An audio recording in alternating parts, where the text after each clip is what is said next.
What is up, my Ammonites? It's your boy Yen Guy, and welcome back to another episode of, well, I don't want to say another episode, because we are starting over, because we actually just got ourselves a first-time chatter who wants me to do hard mode.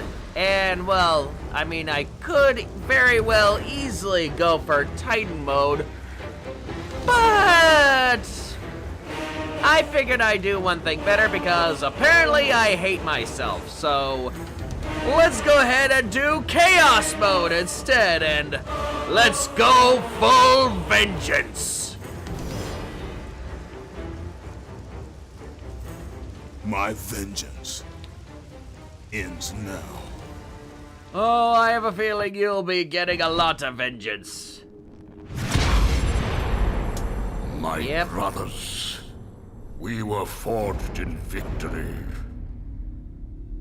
A victory that ended the Great War and brought forth the reign of Mount Olympus. Yeah, we heard Born the from story, the depths Zeus. of the You're not underworld. impressing anybody here. Rooted in the river of souls, our mountain emerged out of the chaos. As it grew, so too did the might of the Olympians. We created a world of peace. Yes, we're on the a world bridge. of prosperity. A world that lives in the shadow and safety of my mountain. A mountain that has come to be the absolute measure of strength and power. Rip to that bird. Rip to that bird. Now, on this day, that power is to be tested. The mortal Kratos seeks to destroy all that I have wrought. Well, you shouldn't have been picking the wrong fights, Zappy. Brothers, put aside the petty grievances that have splintered us for so long. We will unite. We will stand together. And I will wipe out this plague. You're more than welcome to Olympus try, Zeus. will prevail. Yes, and there they are. Hermes, Hades, Poseidon.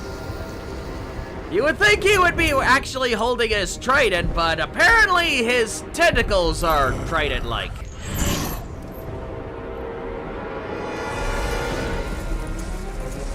Oh, and there's Mr. Sunshine himself. I really have no idea what he was even trying to achieve for being a living flashlight.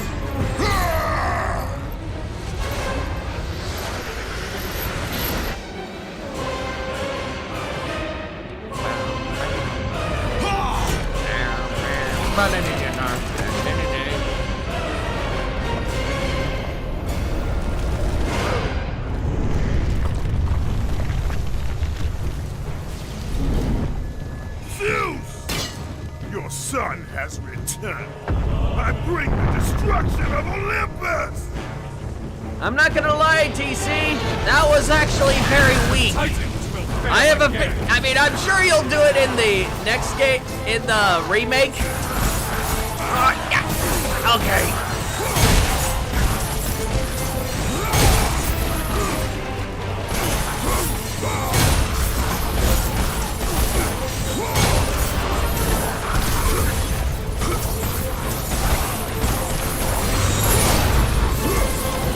Okay, that took quite a bit of a chunk out of me. And this is just the start! Alright, keep it rolling!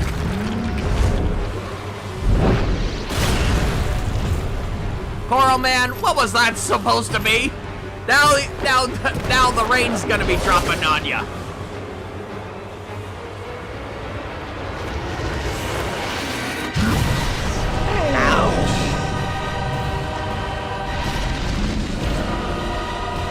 I guess you could say he definitely got in the water. Now he'll raise the tide so high. Oh, Olympus will die! Get in the water!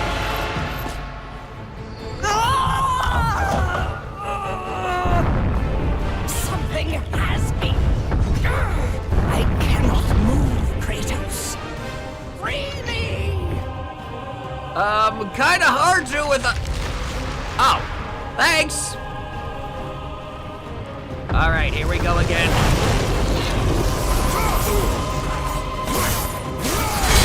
Get off me!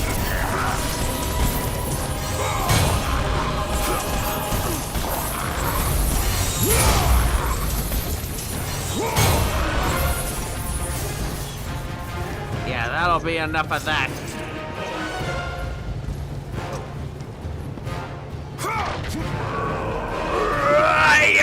Yep, just ripped in a tree. Yeah.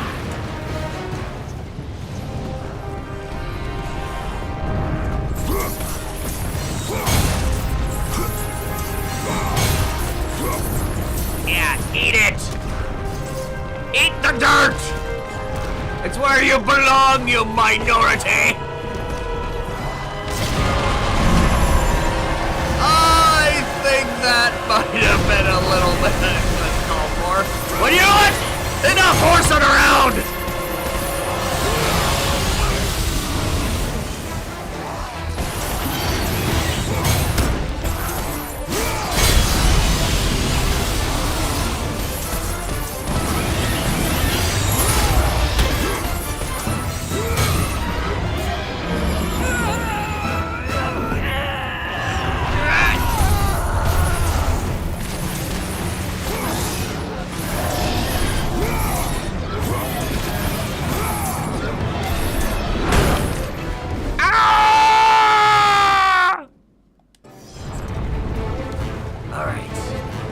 Full health.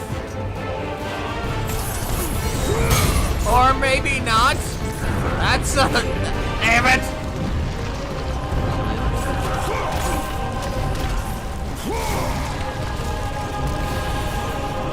I'm hungry. I need food.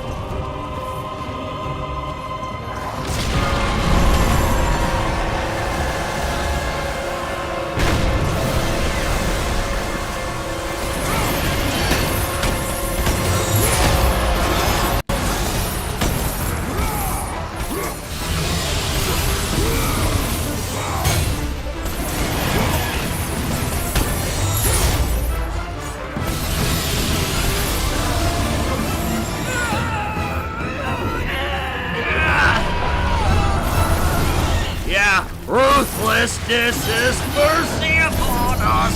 Oh, ouch.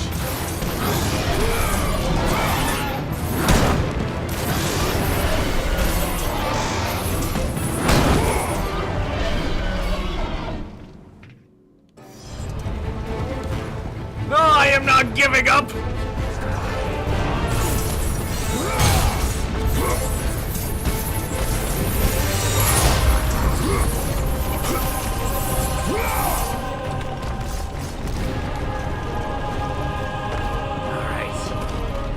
I will not be contained by this stupid horse!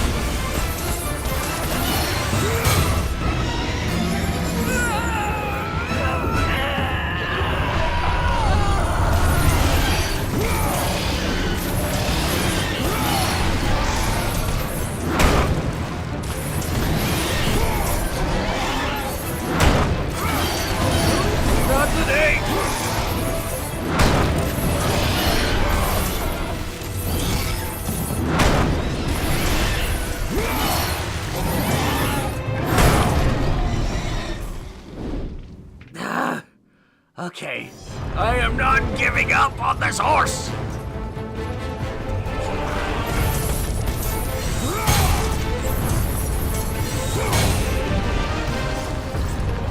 Alright, the first part is easy. I just need to get to a better angle. Alright.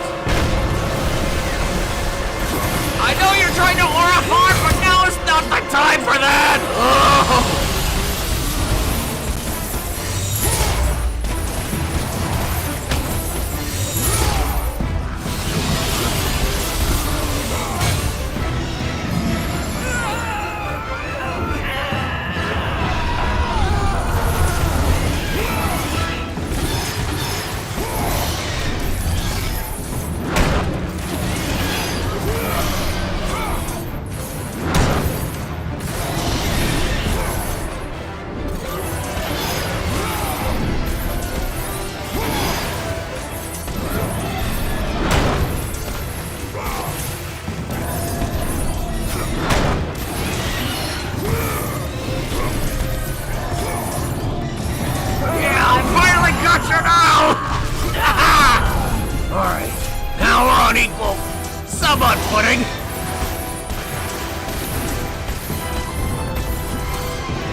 This is just a small reminder to stay hydrated, Ted. Ugh. Do not drink whatever that horse is made of. That is a very bad thing.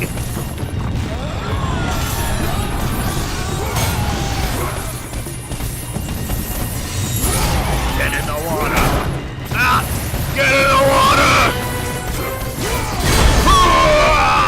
Or I'll raise the tide so high. All of Olympus will die. Get in the water.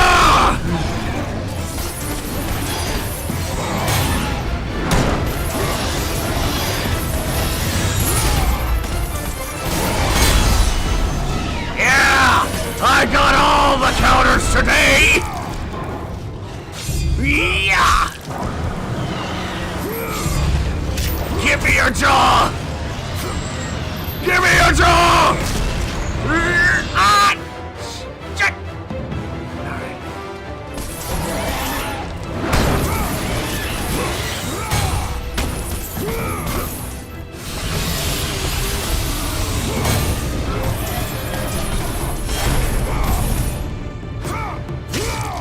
Yeah!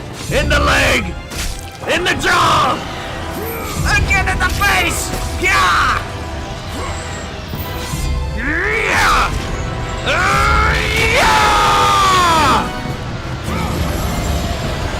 Yeah! Eat it! Eat the dirt! Yes! Yeah! Okay, we made it! Alright. I'm a little low on mana, but that's okay. Alright.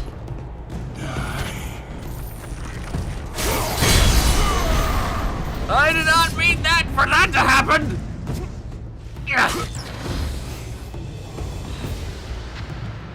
Yeah, I get it. Well, the orbs are everything here.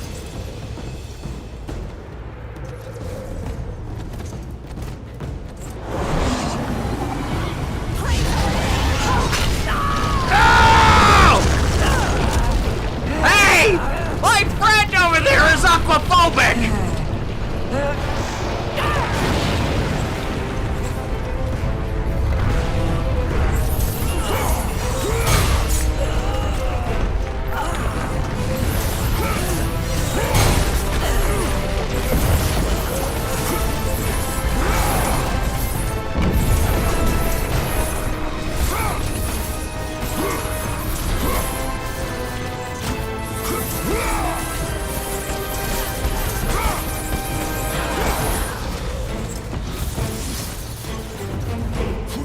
Alright, keep it rolling.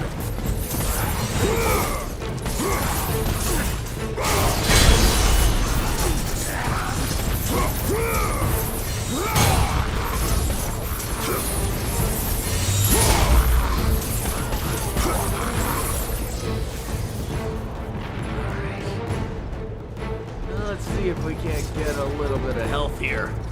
I need it! I need suppressors! Yes. Anything I should know here? No? Yeah, I already know where I need to go. I'm just trying to... Yeah, we already seen the chain. And bitches are gonna die!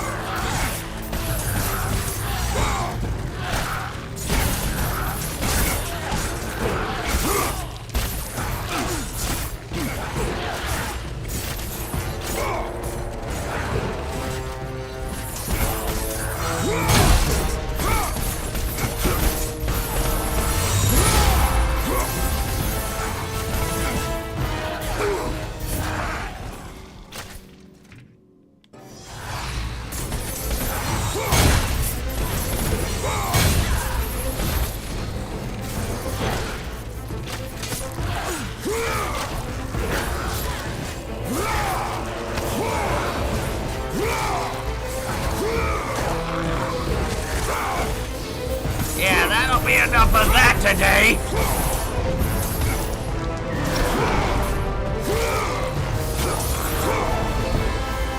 Yes, that's better.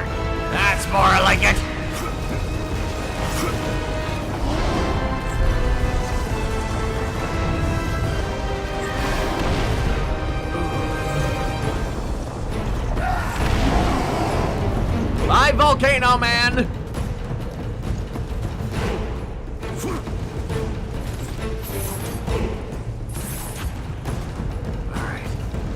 Alright, I gotta keep climbing. Oh! Step through the heart! And you're to blame! You gave love a bad name.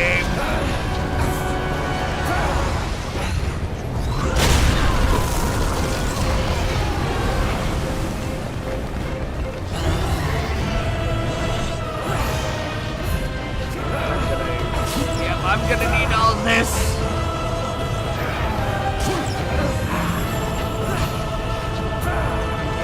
That didn't exactly fill me with whole health, but that'll do just fine.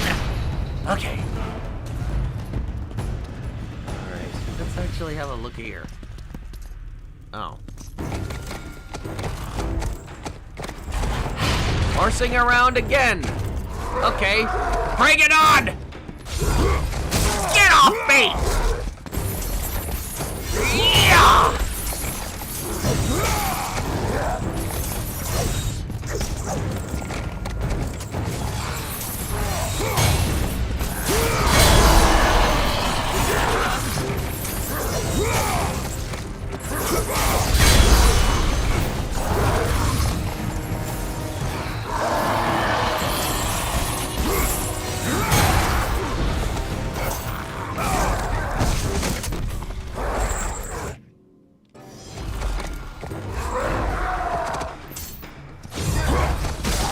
Okay, yeah, you already tried that once and it ain't working.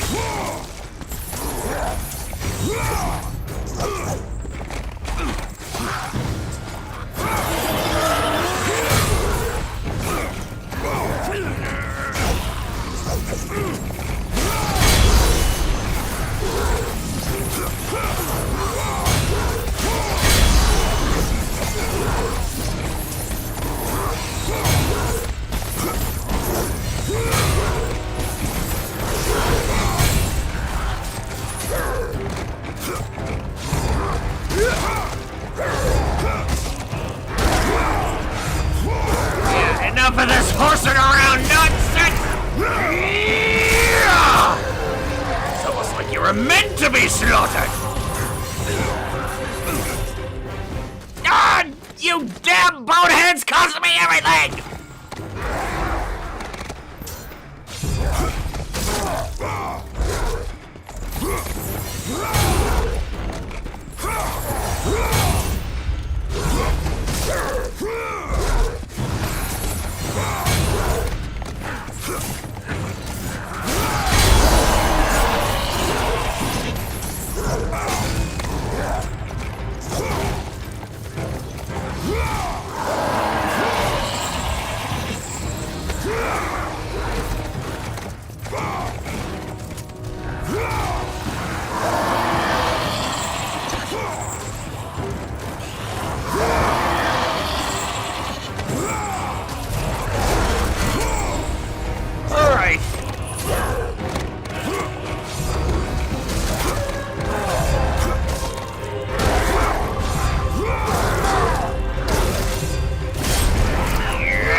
Anyone else?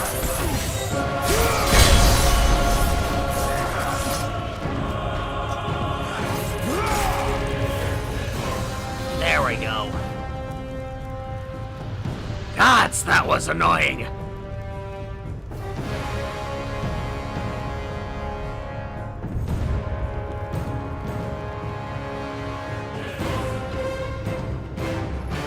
We already know who this is, but we may as well have a look anyway.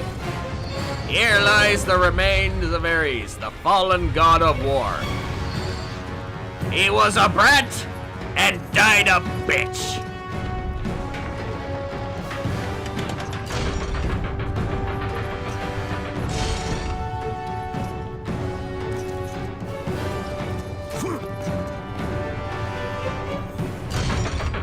All right. It's a good thing that the puzzles aren't the extra difficulty here. All right.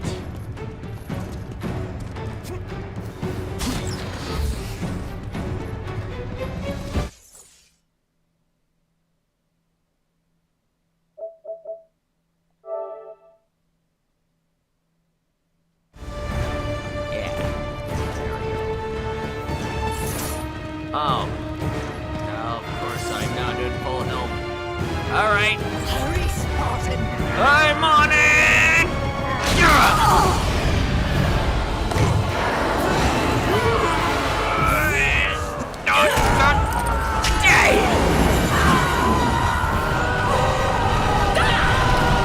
I've already learned your lesson, Poseidon. I know about your ruthlessness. And that was somewhat unnecessary.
Damn you, Mr. Krabs!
Not today!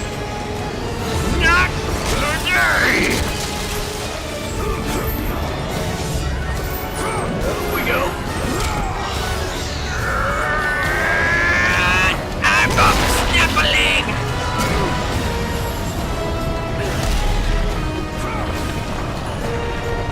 Okay. Ruthlessness is mercy upon us.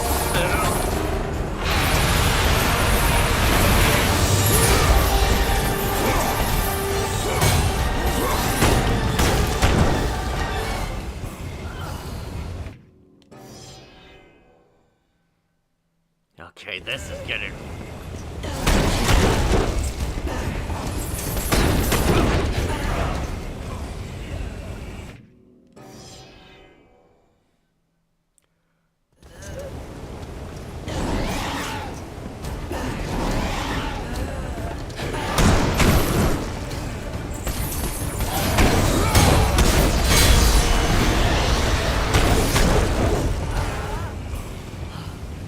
How am I dying this much? Damn this horse!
would have guessed that a tidal wave could flatten you like a pancake?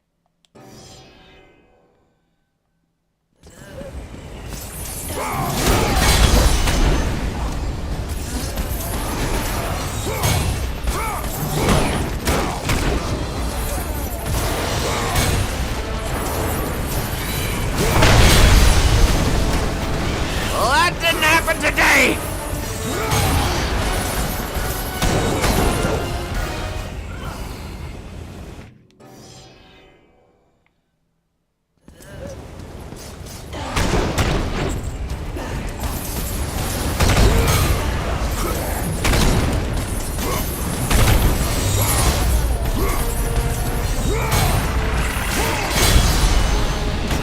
There we go.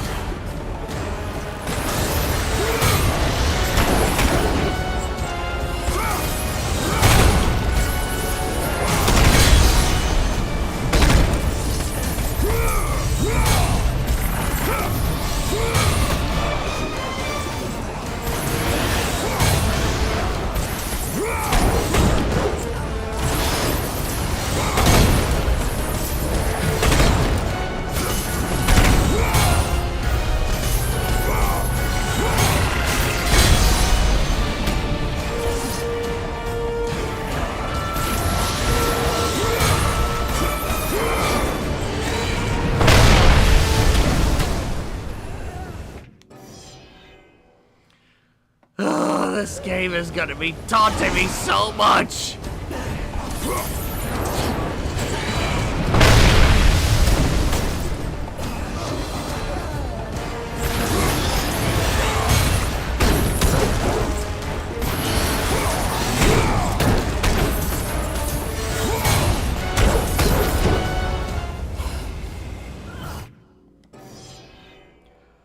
I am not giving up! I refuse to give in to you, damn horse!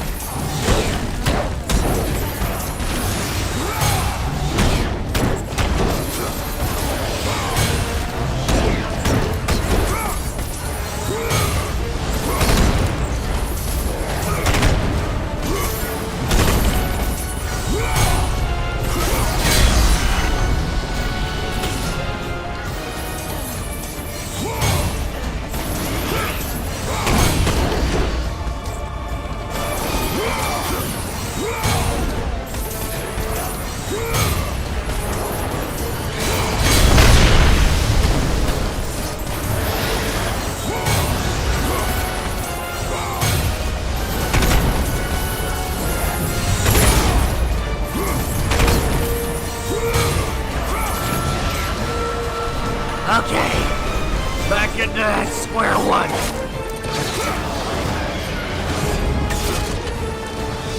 Again.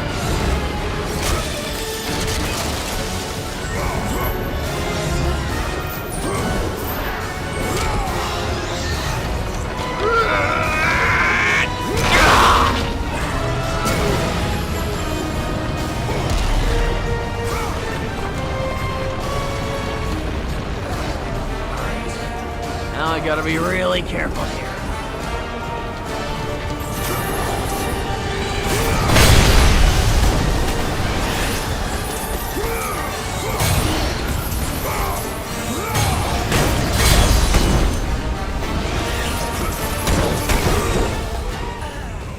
I say that as I die again!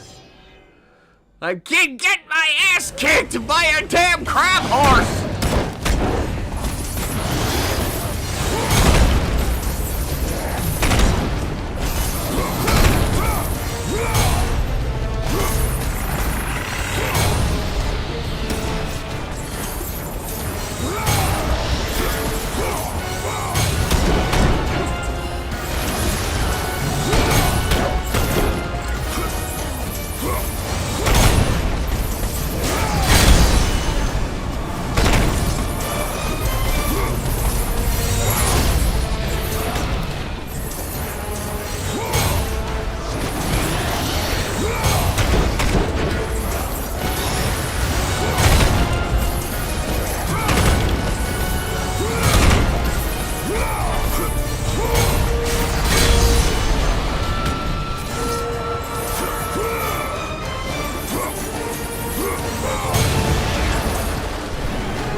locking in, Ammonites!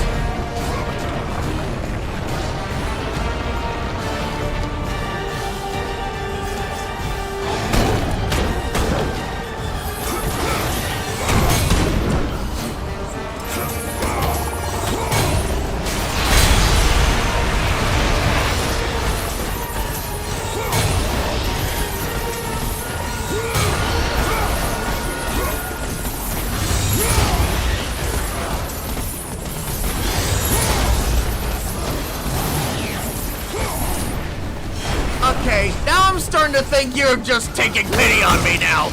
I will not tolerate this insolence! Alright. This how you want to play? You think you're gonna just go easy on me? I will stab you in the chest! Yeah, how you like me now?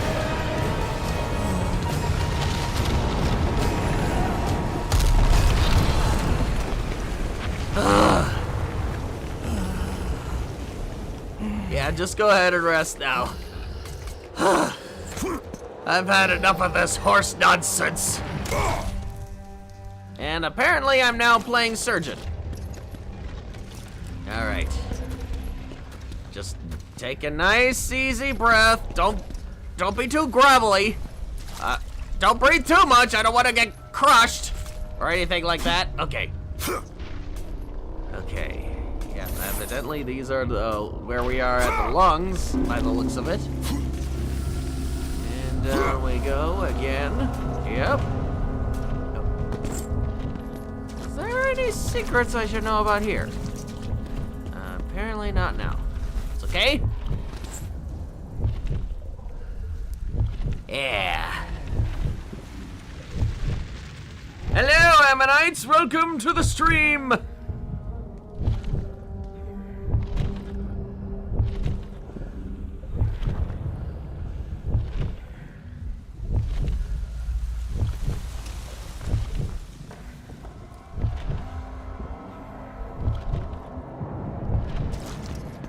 Yeah, I already know where I need to go, but there's just one tiny thing that I gotta get going before anything else. Okay. Yep, a little secret. Yep, this is Zeus's PTSD. And there's his eagle, which we will use later on.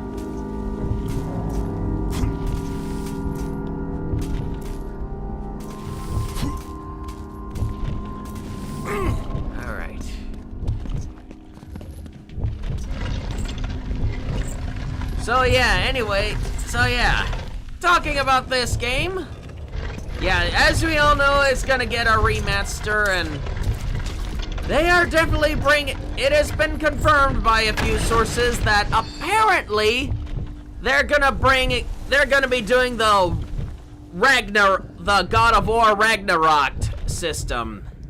So everything that we knew in God of War and God of War Ragnarok is gonna be in the OG trilogy. And evidently there's gonna be a few other things. I only hope for the best. I'm not going into politics or nothing, but I hear a lot of things that are going on, but I certainly hope they don't censor things too much, because I actually want to have fun with Okay, what happened? I was just chugging the chat, and all of a sudden I slip. Okay, okay, it's official. Streaming a game is very cursed. Okay. What is going on here? I mean, I was holding it down. What is going on? Did it just want me to jump right there? Okay, let's try it. I swear, this alright. Okay.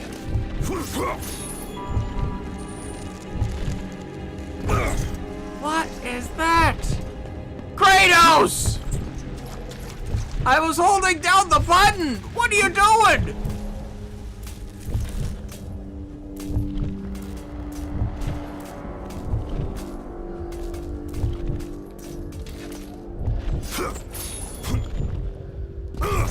Okay, that was my own fault. That was my own fault. I don't know why this game hates me. I don't know why streaming seems to hate me.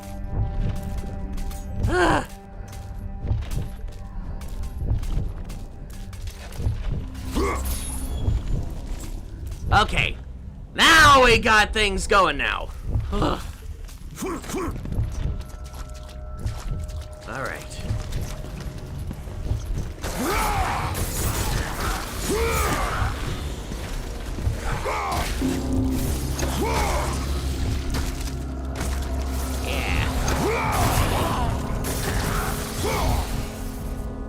See you next fall! Alright, let's try this again. Okay.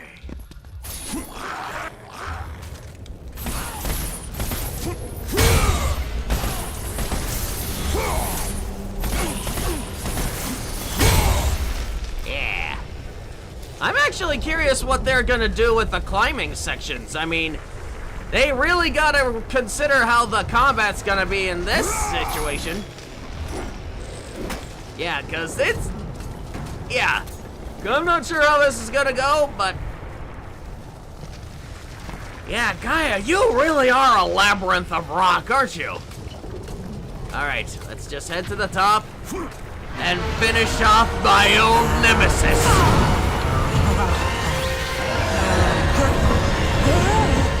I'm left without a choice, and without a doubt, guess the horse is picking fights with a big red dragon now. I need to see you drown. A true warrior And does I not need hide to take for you battle. out!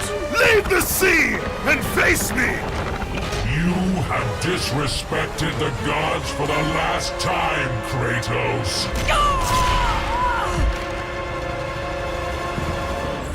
I will leave nothing of you in my wake.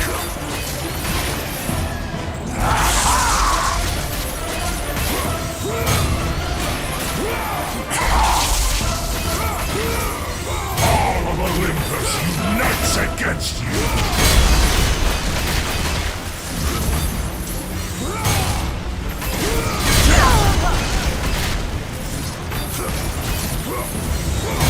Yeah, how you like me now, pitchfork? Kratos, jump to my hand! I'm already ahead of you! Yeah!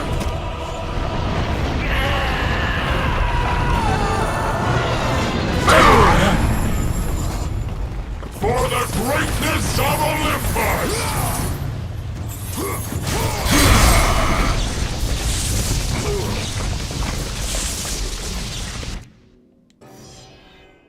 Alright, I made it all the way here.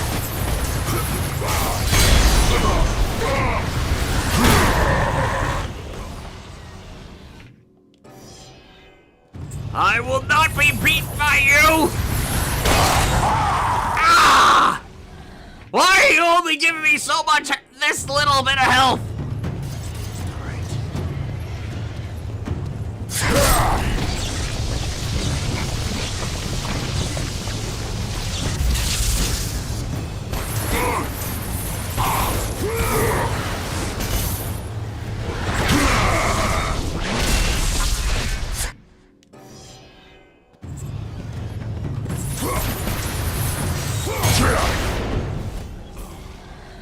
This man just backswatted me like a fly!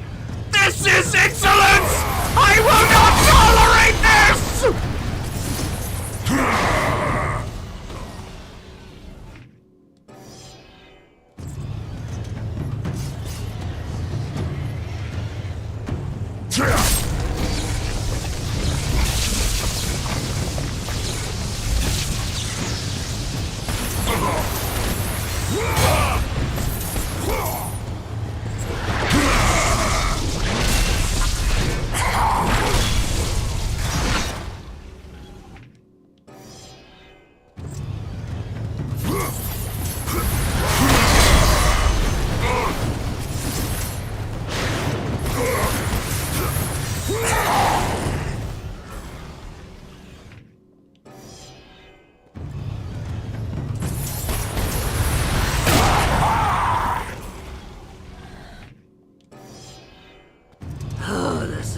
not looking good for me at all.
I've already beaten your two horses once!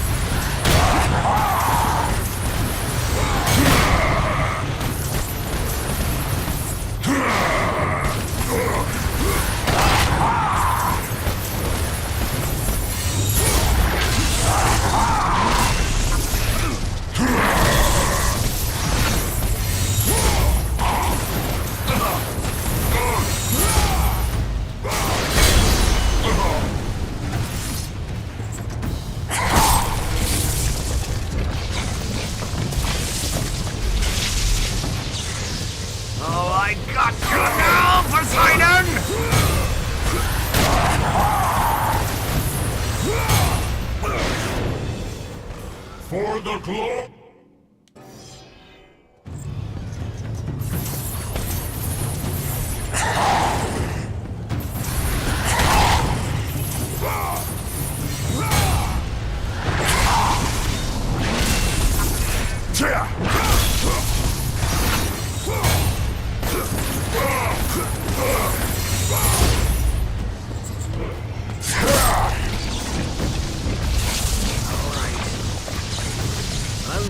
My one goal here tonight is to bring this pitchfork freak down!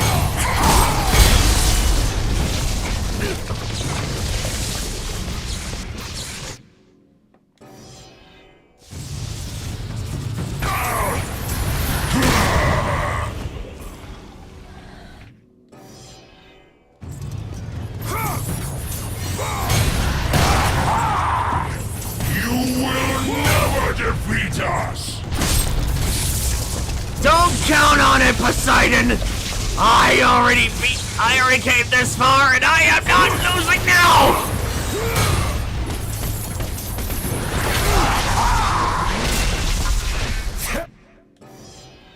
For the greatness of Olympus!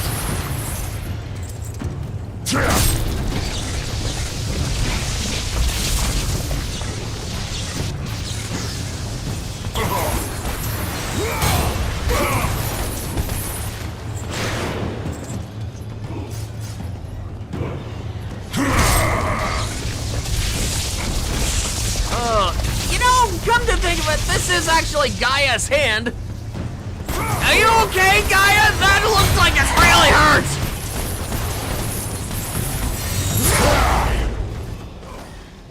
Damn, my own momentum died. You will fail.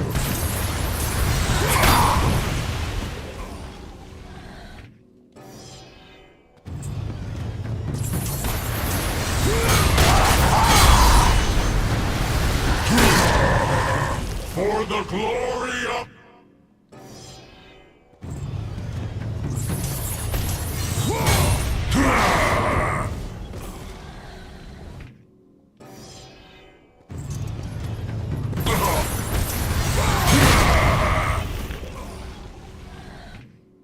I'm literally just a gnat at this point.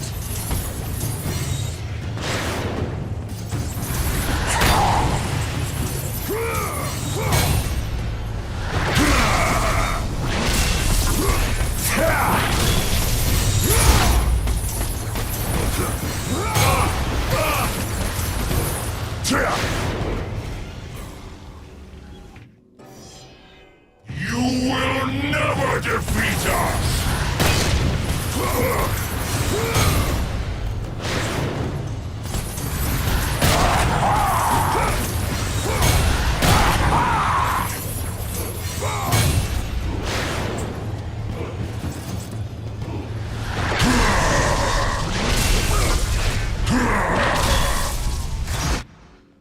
Alright, this For is the getting... greatness of Olympus!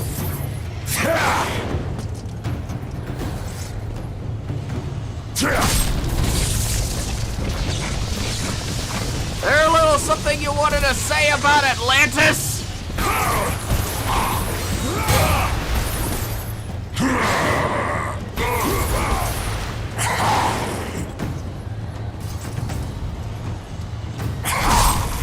I'll take all that stabbing as a no.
Okay, how did I survive all that?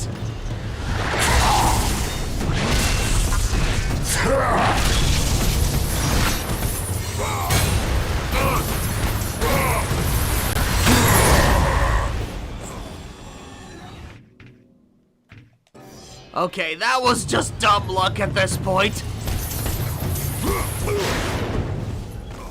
You will...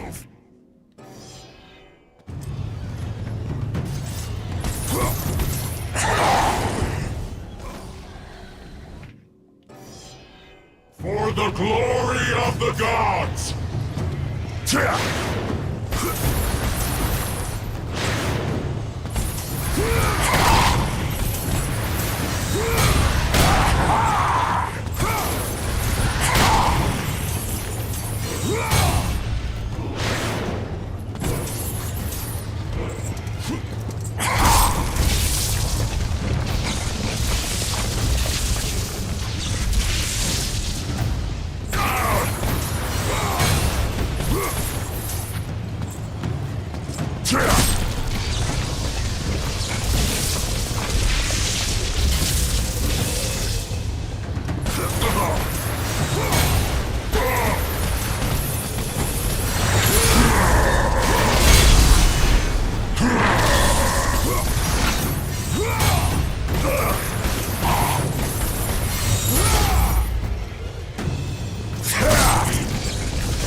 Greatness of Olympus!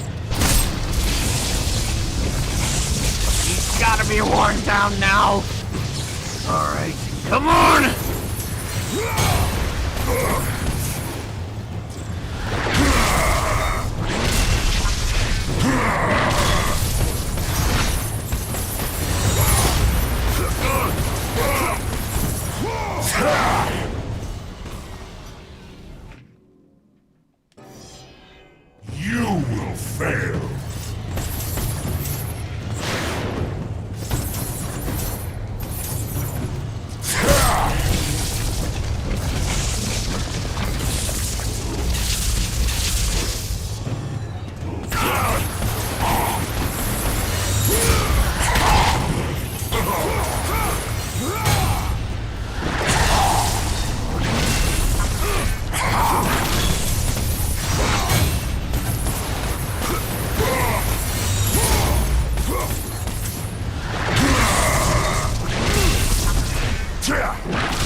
How many times do I have to get squashed tonight?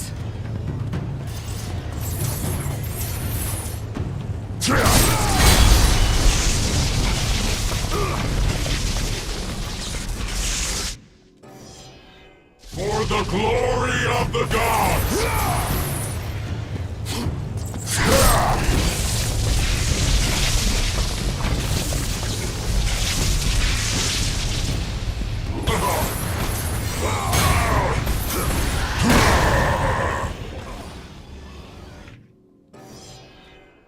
Alright, I'm gonna chip at you little by little.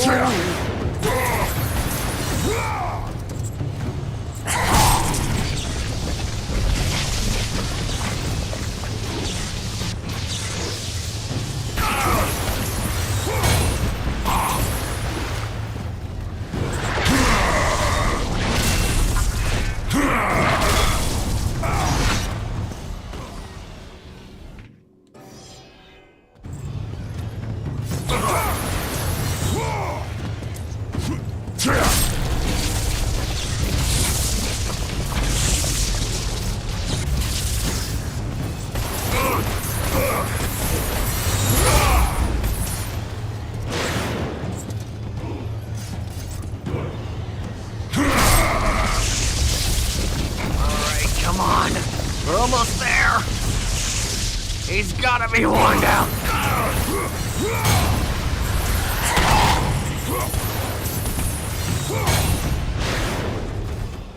Ah! You will never defeat us!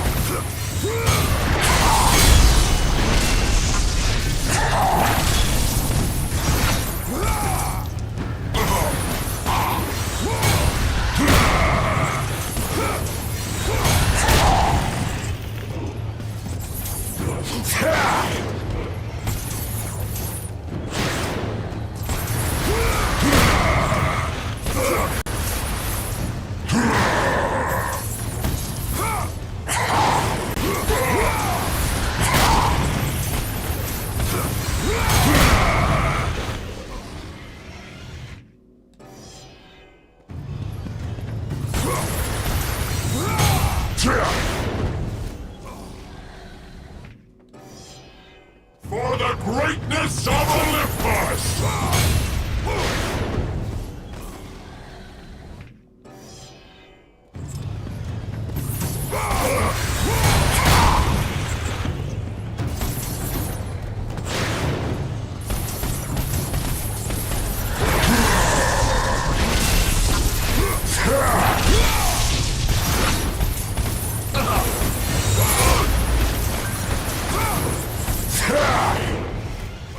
Ah! Okay, this is getting ridiculous.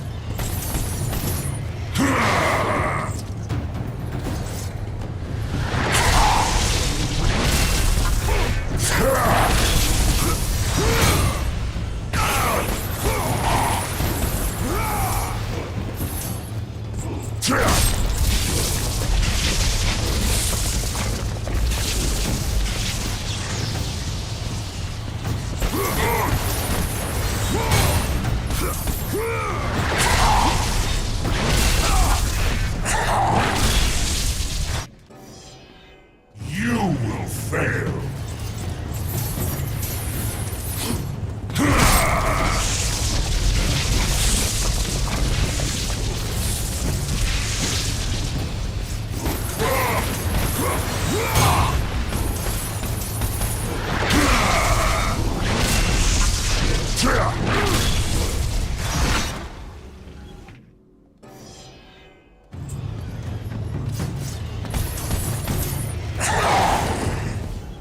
For the glory.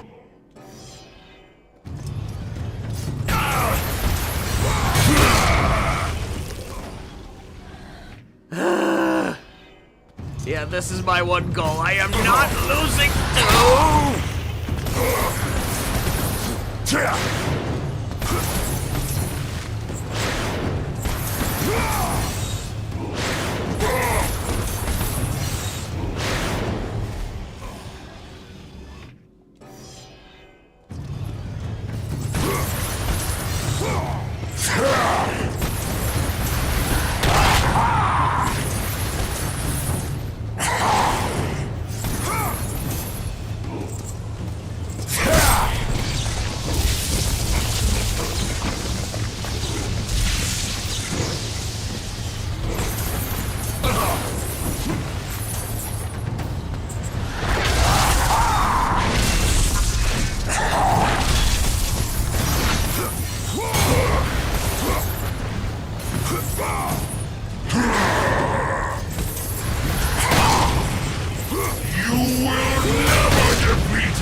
For the greatness of Olympus!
We're getting the flow of it now.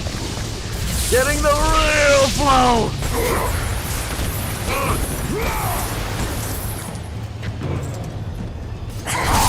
Really like to do that stabby thing, huh? That hand is gonna really squeeze you tight.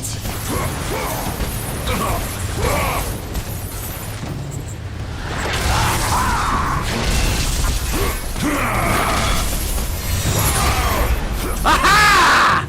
Gotcha now! Alright, we are so back! We are locked in! Ruthlessness is mercy upon ourselves! Ourselves! You are the worst kind of boss, cause you're not even great! A gang of pigs of self-righteousness, that's what I hate!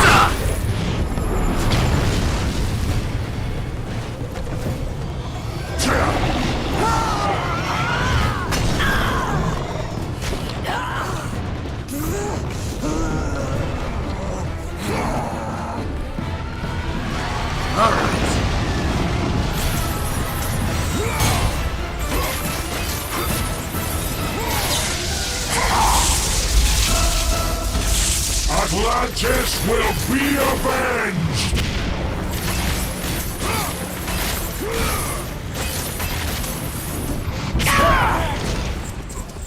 Alright. I at least got that checkpoint.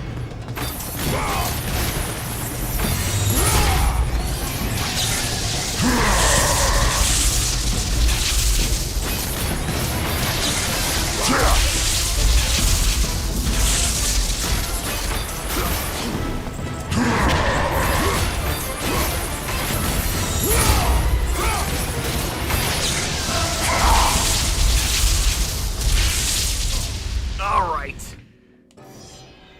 I'm very close.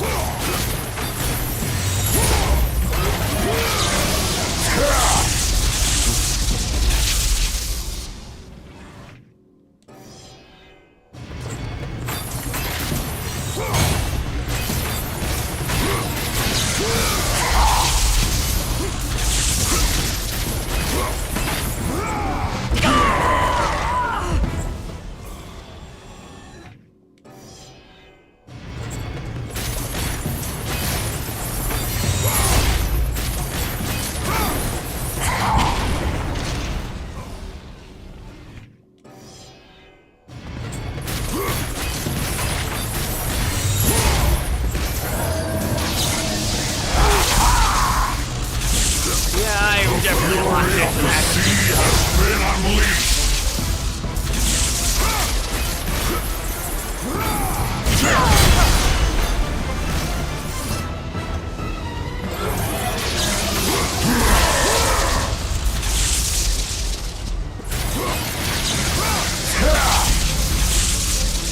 All right, we did it! Now I'm gonna really enjoy tearing you apart!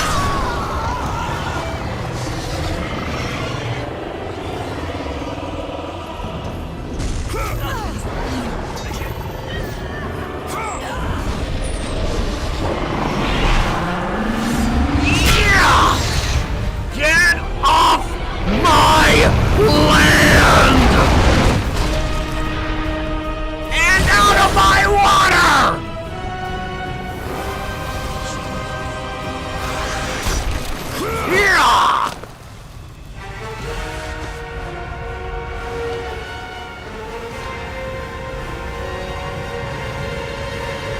You know, I actually wonder what these kind of battles are gonna look like. Santa Monica, you better make them good if you're gonna remaster this. And do not skip on the Aphrodites! Zeus should have kept you where you belong. No matter how many gods fall, there will always be another to stand against you. They will fall as well. The death of Olympus means the death of us all. Then prepare for your death, Poseidon. Oh, I'm gonna enjoy this much. You've been a pain in my ass for the last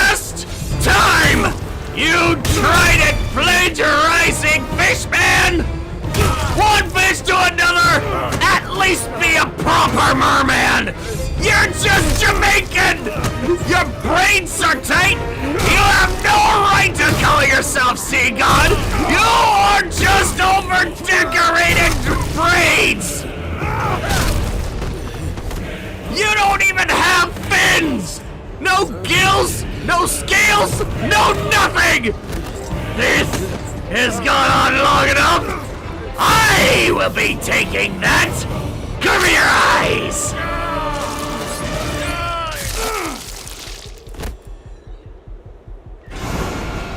Yeah.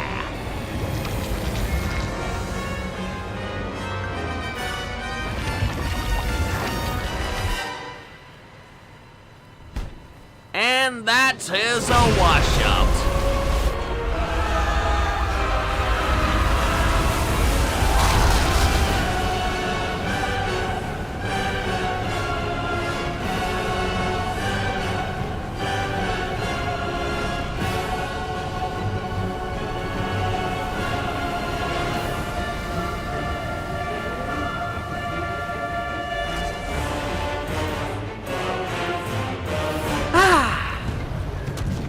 I find that Kratos, immensely the satisfying. death of Zeus is within our reach.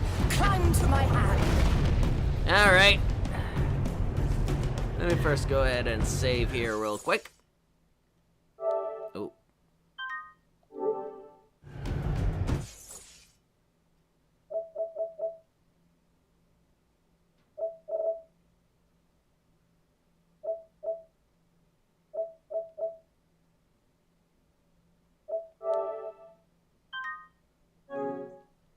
Okay, there we go. Now that that's better. All right, onward to the top.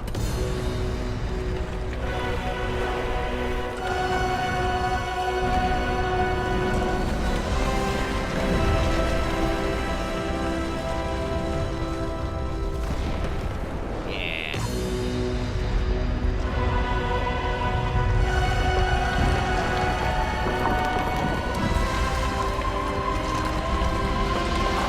Look at him, look at Zeus, just aura farming. What will you do, Father? You can no longer hide behind the skirts of Athena. Athena is dead because of the rage that consumed you, Kratos. And why do you think What that more was, will destroy? Zeus? The hands of death could not defeat me.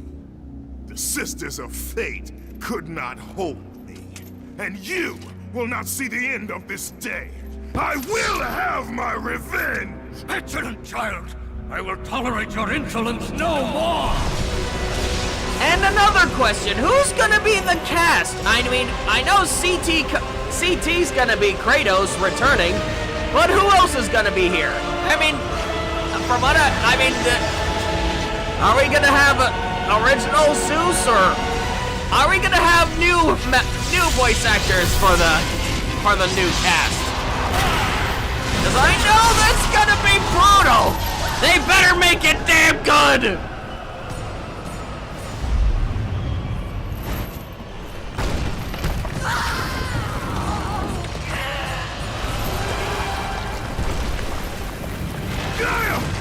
I can hold on no longer! There are plenty of trees you could have held on to, Kratos!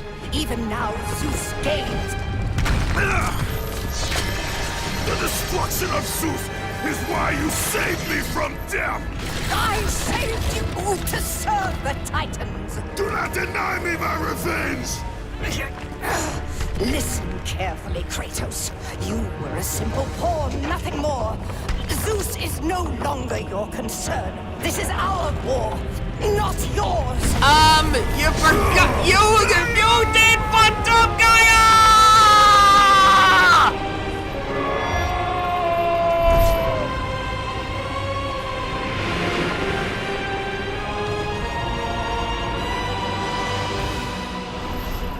I have lived as a warrior. I have died as a god. Having suffered the ultimate sacrifice, I have been denied release. I mean, yeah. will All defeat this could have been prevented if you'd have just fulfilled the end of the deal and stopped messing around. And now you're getting destroyed.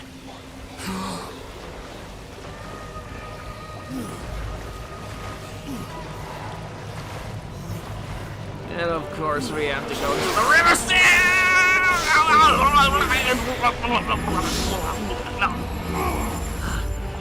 Oh, I needed that! That was my health! Alright. As long as I make sure that I... No! That was my magic! I needed that! Damn it! Alright. Stay away from me. I mean, you just need to stay away from my orbs because... No! They rot in my pockets! Damn you, Enderworld! Damn the abyss! Ah!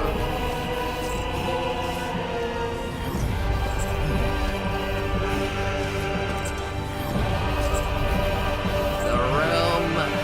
As we speak, the war for Olympus rages on, and mankind suffers. Let them suffer. The death of Zeus is all that matters. Zeus will not fall as easily as Ares. Yeah, I To mean... destroy the king I of actually gods, got that you enough must evidence seek regarding Zeus's Poseidon. The flame of Olympus. You once sacrificed yourself to save Zeus, and now you seek to destroy him? What has brought about this change? Valid question. I see truths where I did not before.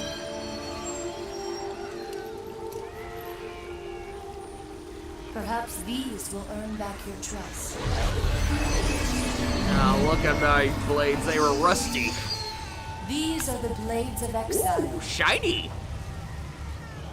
They will help guide you. All that? Is there a save point somewhere?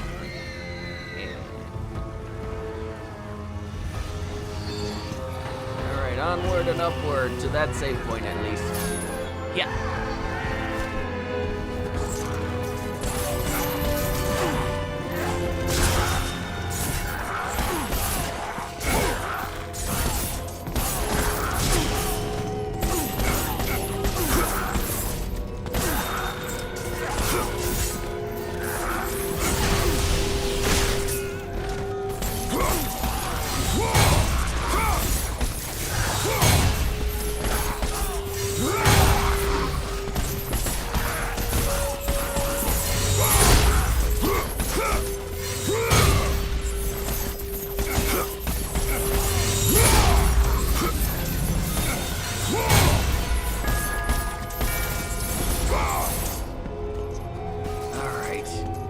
Look at me.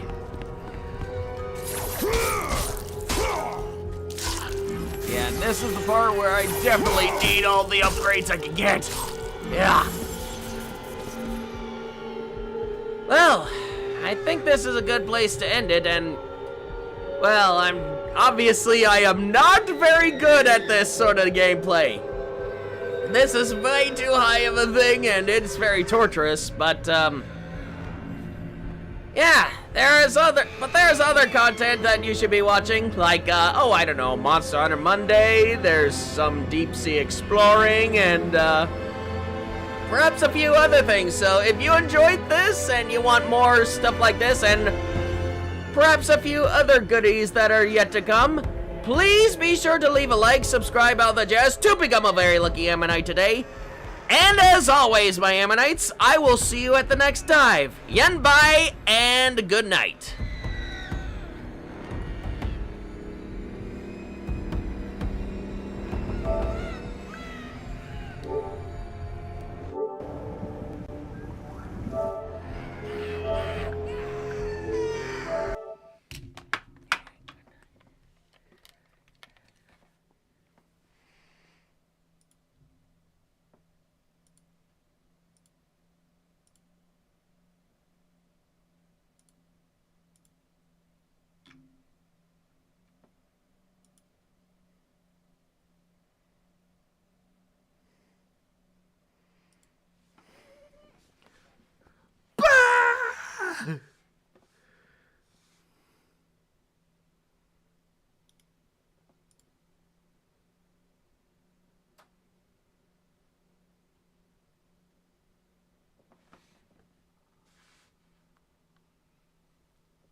Women are frequently blamed for not being able to get pregnant, but it's getting increasingly common that it's through no fault of their own. I say that because large-scale data that has compared sperm counts between 1973 and 2018 has shown a 50% reduction in them. So you may hear that and say it's just natural variation, but the data shows that this decline is actually accelerated since the turn of the 21st century. There are multiple potential reasons for this, including less active lifestyles, a more processed diet, or environmental pollutants like plastics and heavy metals. Either way, if things continue to decline at this rate, then we will be approaching a fertility crisis in men. What has been your experience with this, and what do you think is the cause? Why you should never pee in the Amazon River. Meet your worst nightmare, the kandairu, a tiny, transparent, parasitic fish, almost invisible in murky water. If you pee in the river, the kandairu detects the heat and flow of urine. It mistakes it for water coming from a fish's gills and attacks. It swims upstream and shoots straight into your urethra. Yes, inside your body, in a split second. Once in, it flares barbed fins like an umbrella, locking itself in place. You can't pull it out. The barbs tear tissue, causing immediate internal bleeding while it feeds. The pain is so intense it can paralyze you. The only way to remove it is surgery. And no, it's not just men. Women are at risk too. Why you should never pee in the Amazon. If you close your eyes and try to think about how an insect sees the world, you might picture something like this. Hollywood has used it as a shorthand for bug vision for decades, but it's an idea that goes back centuries.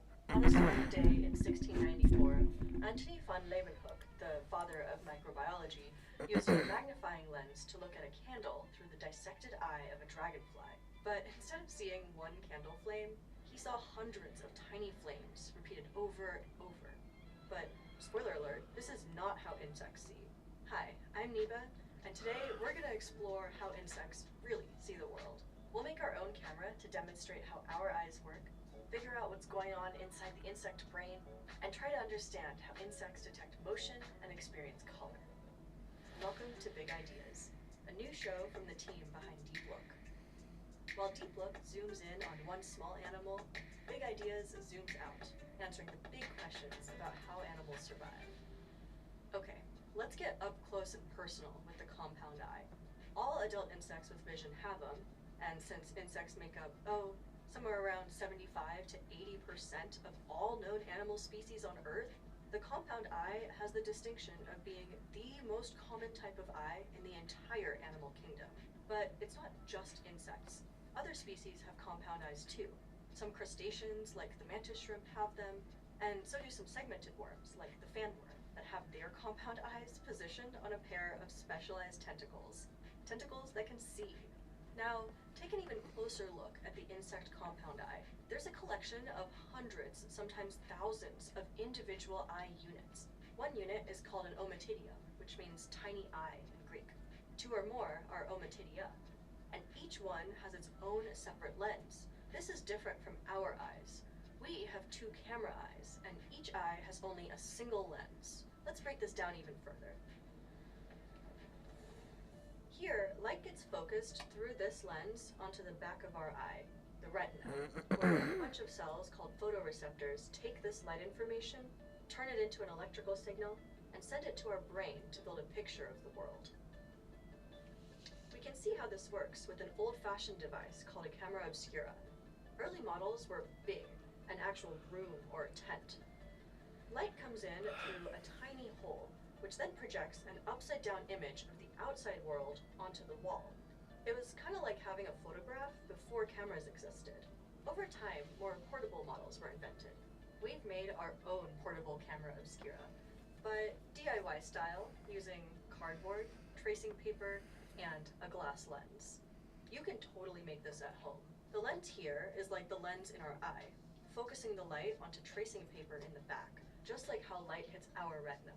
And when I look into it, oh wow, it kind of looks like 8mm film. And I can push the lens closer or farther away until I get the focus just right. What's projected here is an upside-down image. But when light hits our retina, the photoreceptors send that visual info to our brain, which then interprets the image correctly as right side up. Now, it's tempting to think that what's happening in our camera eye might be what's happening in a compound eye. Take the image that each ommatidium creates, stack them side by side, top to bottom, and you might expect to see what old von Leeuwenhoek saw over 300 years ago. So why then does a fly with something like 6,000 ommatidia not see 6,000 repeated images? Because each ommatidium is only receiving light from a tiny segment of the overall picture, but not the entire picture. Check out this diagram of a cross-section of some ommatidia. See this long column here? It's deep and narrow, so only a sliver of light containing the visual information from a really small section of the overall image can pass through the lens at the top and make its way down to the photoreceptors. What that means is that each ommatidium can only send a tiny piece of visual information to the insect's brain, where they're all stitched together to create a full and complete image. So an insect with hundreds of ommatidia might be seeing something like this. Scientists like to think of it like pixels on a TV screen, where each ommatidium is a single pixel representing a small portion of the overall picture. Add more pixels, and you can get a wider field of view, like the praying mantis, for example. With around 9,000 ommatidia packed on globular eyes, it has extreme widescreen vision. You can also add more pixels, but make them smaller, which gives you better resolution, a crisper image. This is basically what the dragonfly has done. It has around 30,000 ommatidia packed together as close as possible. It's a big reason why it has some of the sharpest vision of all the insects. And it's no accident that ommatidia can pack together so tightly. It's in their shape. They're hexagonal, meaning they have 6 sides. And that's the most efficient shape to cover a surface and not waste space. But there's a wrinkle to all of this. Because despite thousands of teeny tiny hexagons, the dragonfly's compound eye still ends up producing a low quality image. From our perspective, it would look kind of pixelated. Turns out that even one of the best compound eyes on the planet can't compete with our camera eye when it comes to creating crystal clear images. That's because we have more room on our retina to densely pack photoreceptors, meaning that we're sending much more visual information to our brains. The human eye has millions of photoreceptors. A single ommatidium has around 8, but really they function together like one photoreceptor unit. So even the mighty dragonfly with 30,000 ommatidia really only has 30,000 bits of visual information getting to its brain, compared to millions for us. But hold on a sec. If insect vision is so low quality, then how do they clock a predator sneaking up to make them their next meal? How do they successfully identify prey so they don't starve? What advantage does the compound eye give them? Basically, insects' eyes are really good at detecting motion. A lot of them see faster than us, so their eyes and brains process visual information much quicker than we do. What that means is that for them, the world is moving in slow motion compared to how we perceive it. So if we're looking at a stopwatch, we experience the second hand move like this, but for a fly, it would look something like this. The second hand is moving almost 4 times slower. That means they have almost 4 times as much process time to detect and respond to movement, and their brain is stitching this info together almost 4 times faster than we can. This is why it's so hard to get that pesky fly with the fly swatter. Try coming at them head on as quickly as you can, and they'll still see you, because to them, you're moving too slowly. Seeing in slow motion doesn't just let insects avoid being prey, it also makes them fantastic predators. It's a big reason why the dragonfly is considered to be the most efficient predator in the entire animal kingdom. It can calculate exactly where its prey will be to land the perfect strike. And it's not just motion that the compound eye does differently. It's also color, which adds a whole new layer to how a species can avoid predators, find food, and just make a real go of it in this crazy world of ours. But first, let's understand how we see colors. The photoreceptors in our camera eyes are trichromatic, so we can see the 3 colors of red, green, and blue. We combine these 3 colors together in different ways to see the full spectrum of colors that we call visible light. Quick science class moment here. Light is electromagnetic radiation, composed of different wavelengths. We can't see a lot of these wavelengths, but what we can see falls in this range. Violet, the shortest wavelength at around 380 nanometers, all the way to red, the longest wavelength at around 700 nanometers. Other light wavelengths that are shorter or longer simply don't get picked up by our eyes. But many insects can detect shorter wavelengths, which include light that we can't see, like ultraviolet light. Many flowers have UV reflective patterns that are invisible to our human eye, but attract bees. And for these aerial insects, these patterns are like airport runways with little landing zones that point them towards the parts of the plant with nectar and pollen. The dragonfly takes color perception and turns it up to 11, literally. One new study showed that dragonflies can combine 11 or maybe even more different color wavelengths. This brings us to the biggest question of all. Can we ever truly know what the subjective experience of seeing is like for an insect? Like, we can't even be certain of what other people see. Color, for example, only exists in our brain. It's a perception created by our brain's interpretation of light wavelengths reflected from objects, meaning color itself isn't a property of the object, but rather a construct of our mind. So maybe, just maybe, the blue that you see might not look exactly like the blue that I see. And so the same reasoning might apply to how an insect's brain is experiencing vision. We can rule things out, we can make really good educated guesses, but we can't be 100% certain. Want to see animals using their amazing eyesight to survive? Watch Deep Look's episode about mantis shrimp. They see wavelengths of light that are invisible to other animals. And peregrine falcons keep track of their next meal as they fly towards it at high speeds. See you there. Set on an alternate Earth.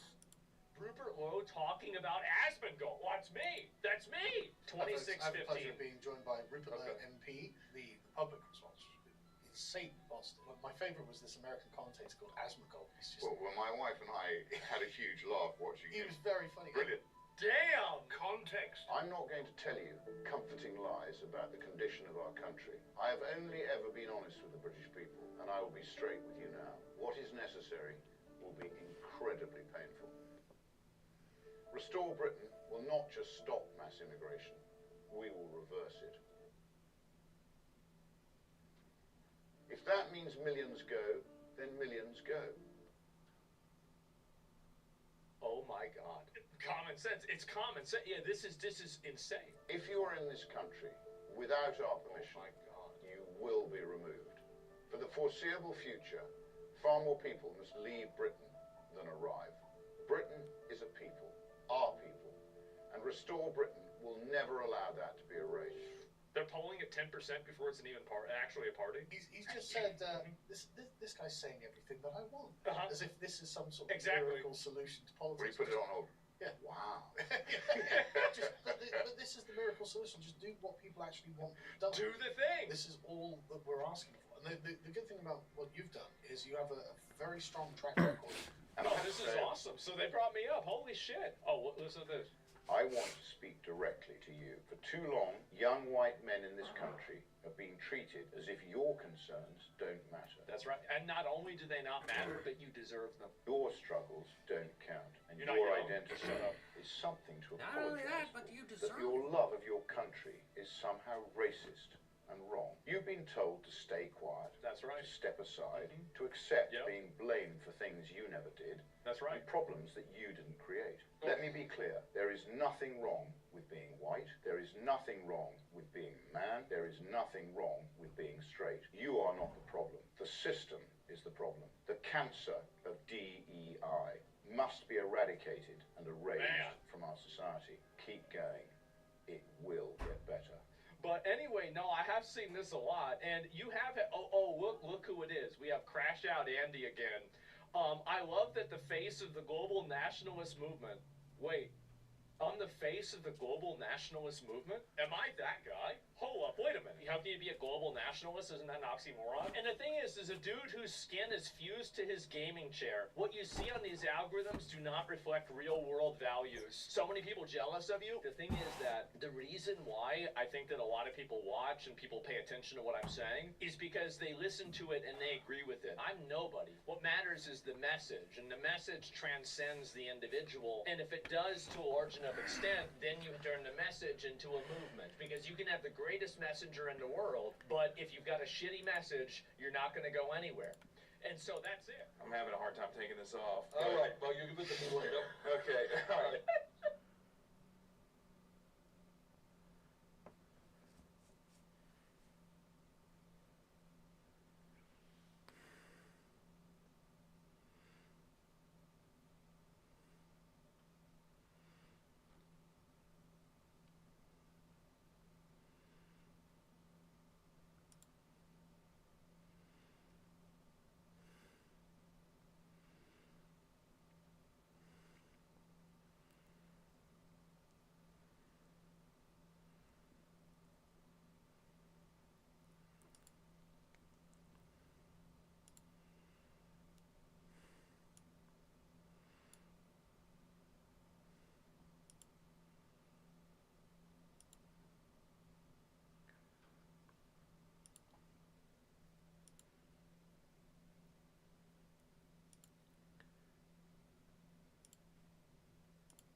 Alright guys, welcome back to Clownfish TV. This is Neon. I am here with Geeky Sparkles. Hello.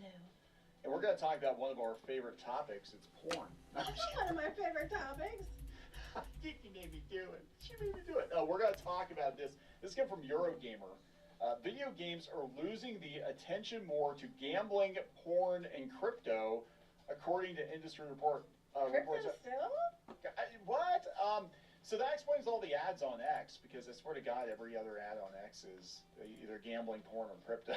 For real? I don't know. Yeah. So, that's interesting though. So young men, they're not even. So okay, let's just look at this. So everybody's all worried that video games were leading young men astray, and now they're giving up video games and they're going to something more wholesome like porn. And gambling. We're talking OnlyFans, or like, I mean, I don't know. Let's take a look at this. Yeah, that I know is huge, and it could be argued successfully that every other game now is basically gambling with the loot crates. You know, that's true. Yeah. Let's talk about this. Before you get into it any further, please subscribe for more pop culture news, views, and rants, guys. Yeah, woohoo if you do. Woohoo. Again, this is coming from Eurogamer.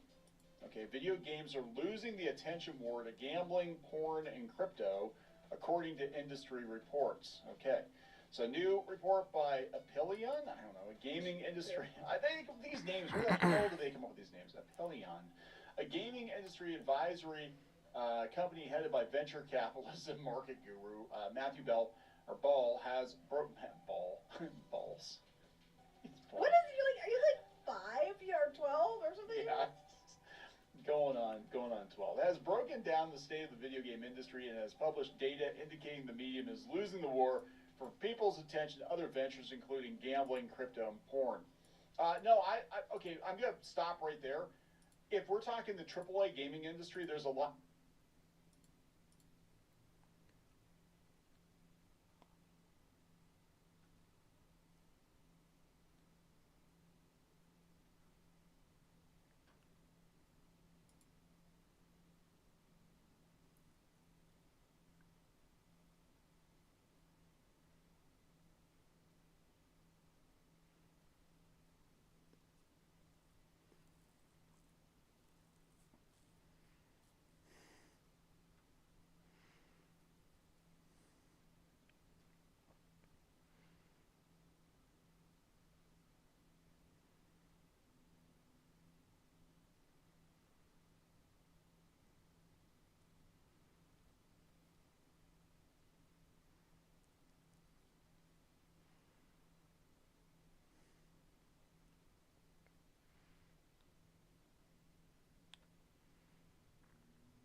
Lot more going on, and I would say people aren't going for the AAA games that they can try. You know, the new games they can try because people aren't playing the new games.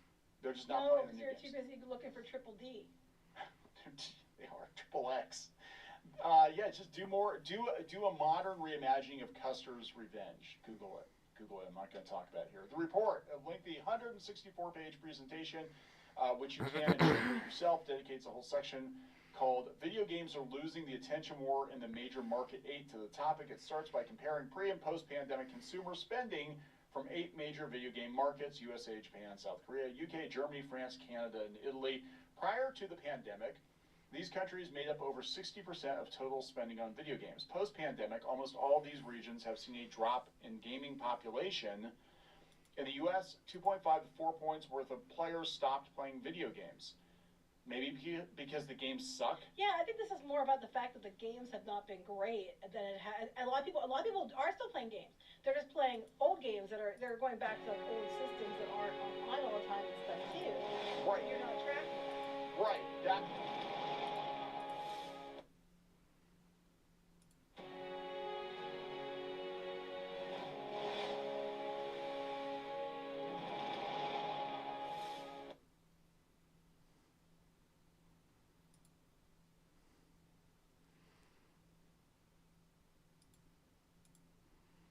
Yeah, that's actually very important because I would argue gaming in general is more popular than it's ever been, but the games people are playing are not the new games that they have market data for. They're going back and they're buying older games. They're going back and playing, you know, their Steam backlog, and some people are just going to age out, right? And right. If so, I mean, that's just if they were in college or whatever. Fantastic games that are like really, really, you know, groundbreaking games, people will be playing those, but they're not. And they continue on that they're talking about there's a drop in spending in the U.S. on PC and console spend is down 8%. Well, you know, have there been a lot of new consoles and stuff out there? Okay, so yeah, this is okay. This is misrepresenting. I believe this is misrepresenting what's going on. It's basically like, well, you're not buying our new slop because you're fapping. No, that's not what's actually going on. So the console sales have been abysmal because the console prices are outrageous. Mm-hmm. The consoles are old. There's not a lot of new games for it. If you want to use your other games, you have to pay extra money to upgrade them or whatever. And no one wants to do that because that's dumb. And PCs, the prices are too high. Yes. So this is not. I don't believe this is accurate. Drink milk. Watch what happens inside you in seconds. The moment milk enters your mouth, your saliva starts breaking down its sugars instantly before you even swallow. The milk slides down your esophagus in a steady way, moving your... my domain. Prepare to face the consequences. Shields up! For too long you have plundered my domain. Prepare to face the consequences. Shields up!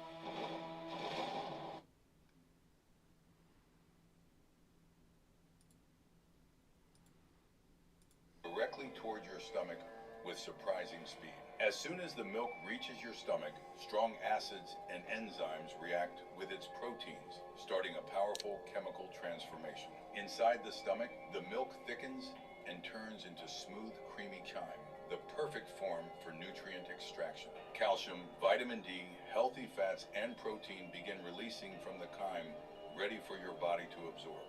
This nutrient-rich liquid enters the small intestine, where tiny villi rapidly absorb these elements into your bloodstream. Calcium strengthens bones, protein supports muscle repair, and healthy fats deliver steady, long-lasting energy. Sugars and nutrients fuel your brain cells, improving focus, mood, and mental alertness. Every sip of milk becomes pure nourishment for your entire body, more than you think.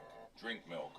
Watch what happens. Nobody is ever gonna go out of their way to kidnap me, and you know why that is?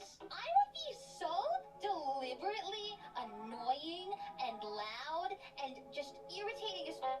They would like shove me in the van, and I'd be like dropping like Chikawa lore like for hours, and they'd be like, shut the fuck up. And I'd be like, okay, you know who else said to shut the fuck up? This character from this, because when this happened, blah blah blah. And they'd be like, I am so fucking tired, get the fuck out of my van right now. And I'd be like, okay, bye. And they would let me go. So I'm not worried about being kidnapped. Nobody is ever gonna. They're not accounting for all the other things going on. Mobile gaming's U.S. annual growth in terms of spending has flattened since 2025, but still above 12% compared to 2020. Now beats out console spend. Yeah, consoles had a very bad year. They actually had their worst year. I did a video on that. I think it was in like 20-some years they had their worst year, but the consoles are dirt old, except for the Switch 2. And the Switch 2 is massively underwhelming. And it's expensive. But It's but they expensive, said that. But they said that digital, playing games on your phone has, Flatlander is still up. So it sounds to me like people aren't buying new computers; they're just buying better phones and playing their games on their phone or playing games, mobile games type situation. Total spend across all major Market 8 regions on consoles shrunk by 4.8 billion. Mobile's down 2.3 billion. All while 5 of these 8 markets are at all-time highs in terms of total spend. The money instead is going elsewhere to Roblox, for example. But that's games. But that's game. Okay, so that's you're on your Steam playing Roblox. How that you're contradicting yourself. This is I don't understand. Oh my God, everybody's fapping. Track near. The Armada awaits.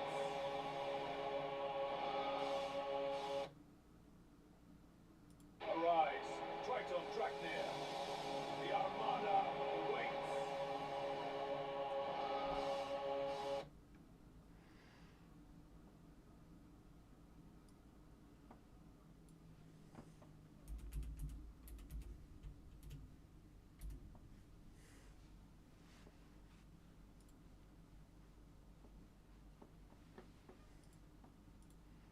Playing video games spends down. Oh, Roblox is doing really good, but that doesn't count. Maybe the pedos are there fapping. I don't know.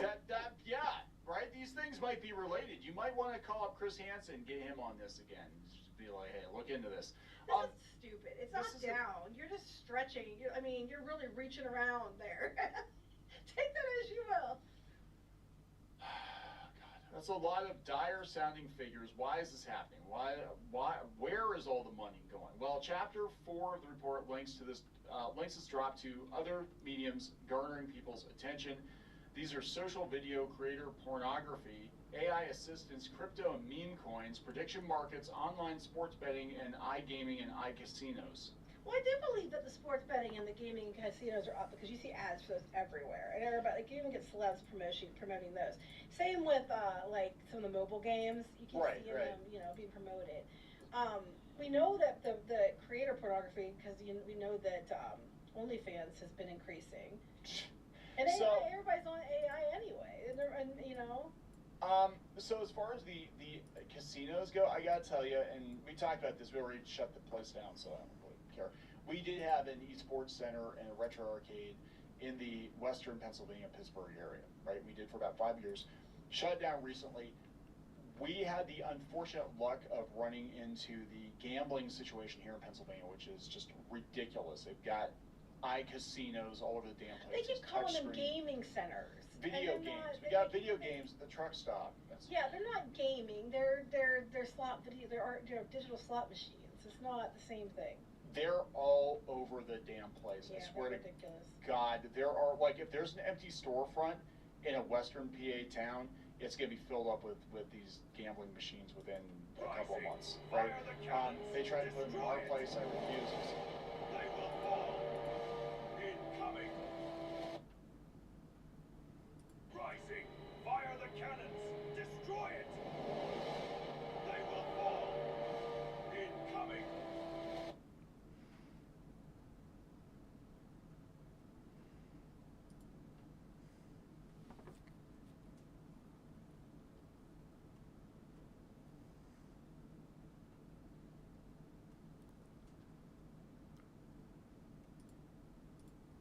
So I don't want them here.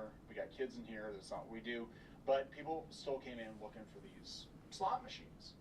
And that's what, so basically they trained everybody to think that gaming was slot machines. So they're saying that the gaming market's losing to slots, both slot machines and slots in other places. Slots and sluts. It's the new Dungeons and Dragons. Slots and sluts. Oh, that could be like a board game. It could be like Ticket to Ride. Slots and sluts.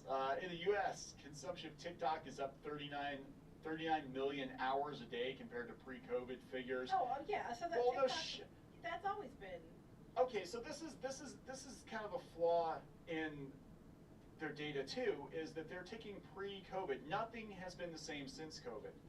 Right? Pre-COVID numbers are not indicative of where things are at right now. A lot of businesses completely that's what they're trying to say, though. They're trying to say gaming was up before COVID, but they're saying TikTok is the games were better before COVID. They're saying TikTok is up compared to COVID. I'm sure it is. A lot of these kids are on TikTok and stuff, but they're also playing games. And then there's talking about OnlyFans is a $5 billion industry, which is not surprising to anyone. But they're not. To me, this is not saying they're beating out gaming.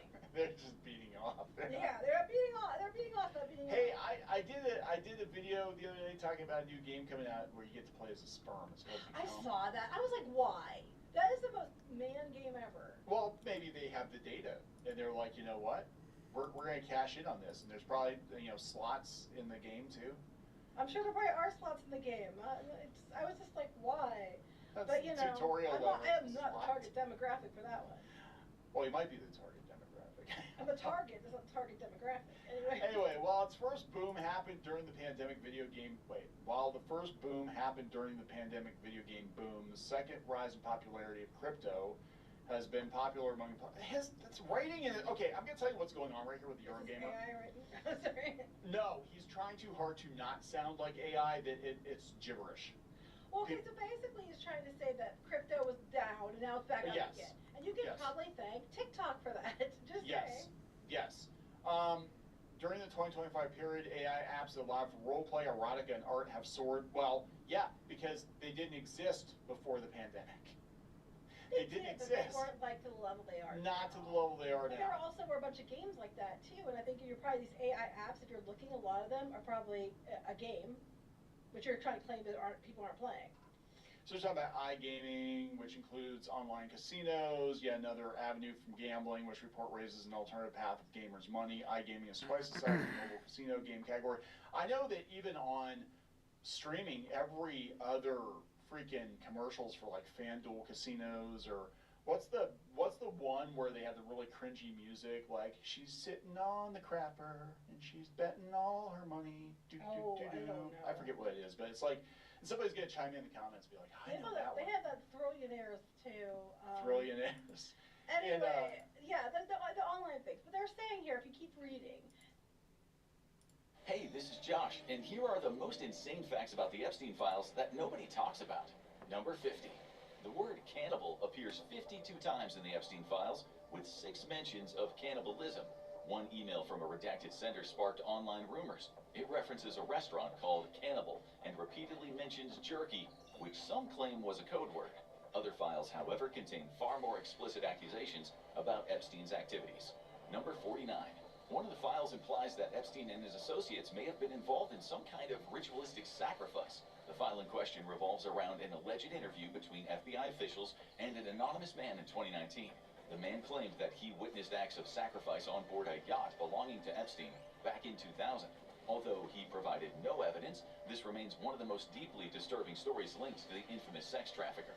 The files may be redacted, but what we do know is horrifying. Number 48. Numerous emails show Epstein asking women of different ages to send explicit photos and videos. Many appear nervous or distressed, trying to explain their fears. In one 2015 email, a woman tells him she's still a virgin and knows nothing about sex. Epstein ignores her and simply orders her to send an explicit selfie. Epstein's obsessions went far beyond emails. Number 47. Epstein installed numerous hidden cameras around his various properties. The sex trafficker asked one of his private pilots, Larry Visosky, to buy a number of motion-detected hidden cameras. Visosky later confirmed that he had purchased the cameras from a spy shop in Florida, adding, "It's amazing how small they are. They're the size of a thumbnail drive." Visosky also wrote that he had already begun installing the cameras inside Kleenex boxes. And that voyeurism extended to every corner of his twisted empire.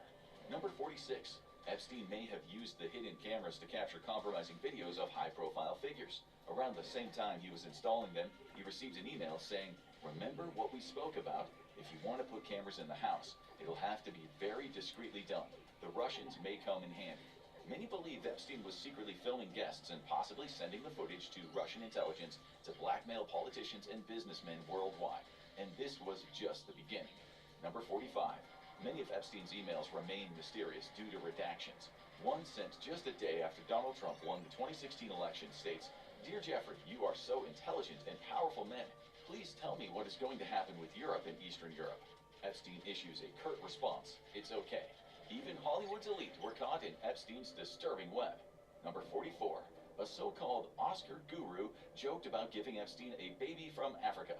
Peggy Siegel, a Hollywood insider, known for arranging exclusive screenings and promoting Oscar contenders, was in contact with Epstein for years.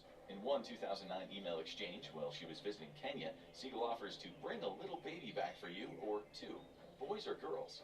And yet, no one in Hollywood publicly questioned that exchange. Epstein's boasts about power only scratched the surface of depravity. Number 43. Epstein claims to have direct ties to countless world leaders. In emails with businessmen, friends, and associates, he boasted about his powerful network across media, tech, and politics. In a 2018 exchange with former White House strategist Steve Bannon, Epstein even said, "There are many leaders of countries we can organize for you to have one-on-ones." He spoke as if arranging presidents was routine business. But Epstein wasn't just networking, he was building something far more sinister. Number 42. The former Prime Minister of Israel, Ehud Barak, described Epstein as a collector of people. There are various emails involving Barak arranging dinner dates, meetings, and calls with Epstein. For the disgraced financier's 63rd birthday, Barak and his wife wrote him a letter highlighting his curiosity and the ability to know everything about everyone. And those words were prophetic. Number 41. Oscar-winning director Woody Allen's name appears over 7,000 times in the files. In the 2012 email, Epstein is asked where he is, and he replies, "Paris with Woody Allen." The redacted correspondent then asks if they're headed to Les Pedophiles Convention. While Allen faces no allegations of wrongdoing, emails show he had close ties to Epstein, including the financier helping Allen's daughter get into college. And the celebrity connections only grow more unexpected. Number 40. New Age guru Deepak Chopra appears in the Epstein files thousands of times. Records show he met Epstein repeatedly, attending intimate dinners at his New York home, and even invited him on a 2017 trip to Israel, asking him to bring his girls. Chopra has denied any wrongdoing and wrote a statement online expressing regret for his poor judgment. Even wellness icons aren't immune to his orbit. Number 39. Celebrity longevity guru Peter Attia also corresponded with Epstein. Their emails reveal explicit sexual discussions and a close relationship, with Attia admitting he goes into withdrawal if he doesn't see Epstein for too long. In a 2015 exchange with Attia, who has since apologized, he said, "The biggest problem with becoming friends with you, the life you lead is so outrageous, and yet I can't tell a soul." Epstein's connections weren't just contained to the US. Number 38. Epstein had numerous high-profile connections in the Middle East. One of his most famous contacts was Sultan Ahmed bin Sulayem, an Emirati businessman and the CEO of multinational logistics company DP World. In a 2013 email exchange, bin Sulayem tells Epstein that the Moldavian is not as attractive as the picture, while going on to add, "The Ukrainian is very beautiful." The emails themselves reveal a chilling side to Epstein. Number 37. Epstein was often incredibly blunt in his emails, even when discussing seemingly serious topics. In a 2019 email, Epstein criticizes a woman for getting distracted and not giving him enough attention while she rubbed his head and feet. In another message, Epstein wrote, "Are you okay? I loved the torture video. On multiple occasions, Epstein referred to women as it instead of she or her, showing that he saw them, especially females, as mere objects. That tone shows how normalized his behavior had become. Control wasn't optional inside Epstein's inner circle. More on that later. Number 36. Epstein set strict and bizarre rules for the staff at his Florida mansion to follow, which were listed in his household manual. The air conditioning in the main bedroom was supposed to be set to 60 degrees Fahrenheit at all times. There were also specific rules regarding the provision and placement of sex toys, but the mansion rules get even more sinister. Number 35. Epstein's mansion manual even specified that guns be kept in bedside drawers in the master bedroom. It also laid out strict, almost cult-like rules for how staff should act, speak, and behave around Epstein and his guests. But the most chilling part of the manual tells the staff to see nothing, hear nothing, say nothing, hinting at a dark culture of secrecy inside Epstein's mansion. Those rules weren't about comfort, they enforced control. Somehow, Epstein's tendrils reached the upper echelons of power. Number 34. Epstein's influence reached deep into the U.S. government. Howard Lutnick, Secretary of Commerce, is among many officials who spoke with Epstein and visited his private island. 2012 emails show Lutnick and his family stopped there, with Lutnick later admitting he visited with his wife, 4 children, and their nannies, despite previously claiming he cut ties with Epstein in 2005. Despite all this, top officials kept meeting him, including the most powerful men in the world. Number 33. Larry Summers, the former Treasury Secretary under President Bill Clinton, also features in the files. Records show he attended several meetings and dinners with Epstein over the years. The two even exchanged jokes and criticisms of President Donald Trump, with Epstein telling Summers, "Your world does not understand how dumb he really is." Summers later admitted it was a misguided decision to stay in touch with Epstein after his conviction and has since resigned from several roles. There was no professional arena off limits to the convicted sex trafficker. Number 32. Epstein also had ties to the sports world. The recently released files contain emails between the convicted sex trafficker and Steve Tisch, co-owner of the New York Giants football team. In emails, Tisch asks Epstein about a woman he met at Epstein's house, wondering if she was a, quote, pro or a civilian. In other messages, Epstein claims to have a present for Tisch, a supposedly exotic Tahitian woman he plans to introduce him to. And things get even more unbelievable. Number 31. Epstein tried to contact the Queen of England. Ahead of the 2011 Academy Awards, several of Epstein's associates reportedly tried to get Queen Elizabeth II to endorse future sex offender Harvey Weinstein's film, The King's Speech. Buckingham Palace resisted and the Queen didn't get involved. The movie went on to win multiple awards, including Best Picture. And that wasn't Epstein's only run-in with the British royal family. Number 30. In 2009, the former Duchess of York called Epstein the brother I have always wished for, after Epstein's initial conviction for sexual abuse. In emails, Sarah Ferguson, the ex-wife of Andrew Mountbatten Windsor, asks Epstein for £20,000 to cover rent after her business collapsed. She calls him a legend and adds, "I am at your service, just marry me." Europe's political elite were tangled in this too. Number 29. Another of Epstein's European associates was Miroslav Lajcak, former Slovakian foreign minister. In an October 2018 exchange, Epstein sent him a redacted image. Lajcak replied, "Why don't you invite me for these games? I would take the MI girl." Epstein responded, "Who wouldn't? You can have them both. I am not possessive." And they're sisters. Lajcak has since resigned as National Security Advisor, though he hasn't been officially accused of any wrongdoing. His interests, however, became even more bizarre. Number 28. Epstein reportedly traveled with a harem of women, and that was the exact term used by the British billionaire Richard Branson.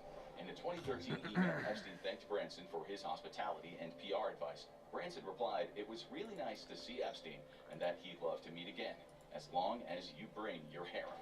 Branson later claimed the harem referred to 3 adult women Epstein traveled with. Number 27. Epstein was interested in the concept of time travel.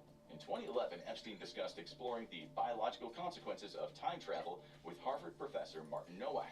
2 years later, he emailed Yale professor David Gallarinter about new experiences that allow him to travel to the past. And his personal life raises darker questions. Number 26. Epstein was seemingly searching for a fake wife at one point. In May 2016, Epstein received an email from a redacted sender asking if he still needed a fake wife. The sender claims to have found the perfect candidate, a 50-year-old Russian Jewish woman fluent in English who had lived and worked in New York City. Even tech billionaires weren't far from his reach. Number 25.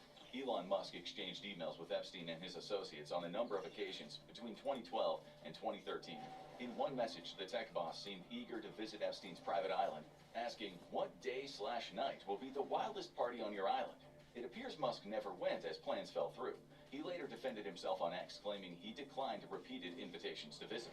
It seems nowhere was off limits for Epstein. Number 24. Epstein was invited to Buckingham Palace. In 2010, Epstein emailed someone nicknamed the Duke, believed to be the disgraced former Prince Andrew Mountbatten Windsor. He asked for private time in London with Andrew, allegedly replying, "Delighted for you to come here to BP," believed to mean Buckingham Palace. There's one name in the files that continues to shock. Number 23. Donald Trump is one of the most mentioned figures in the Epstein files. A 6-page FBI spreadsheet shows multiple people called the National Threat Operations Center, alleging the U.S. president was involved in wrongdoing against young women. Investigators at the time deemed the tips not credible, and the White House has since stated the allegations are false and unfounded. But the island itself hides darker mysteries. Number 22. There was a trapdoor on Epstein's home island that led directly into water. A picture from the files shows the open door with rusty handholds leading down into a pool of dark water beneath. Some fear this door led directly into the sea and could have been used for nefarious purposes, from punishment to ritualistic sacrifice. Fact checkers suggest it might have simply been for water collection and filtration. No official explanation has ever fully settled the debate. Could Epstein have been privy to national secrets? Number 21. A UK government official leaked confidential information to Epstein. Former U.S. Ambassador Peter Mandelson reportedly forwarded marketed sensitive information to Epstein in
she scared me. Oh my god. Sorry.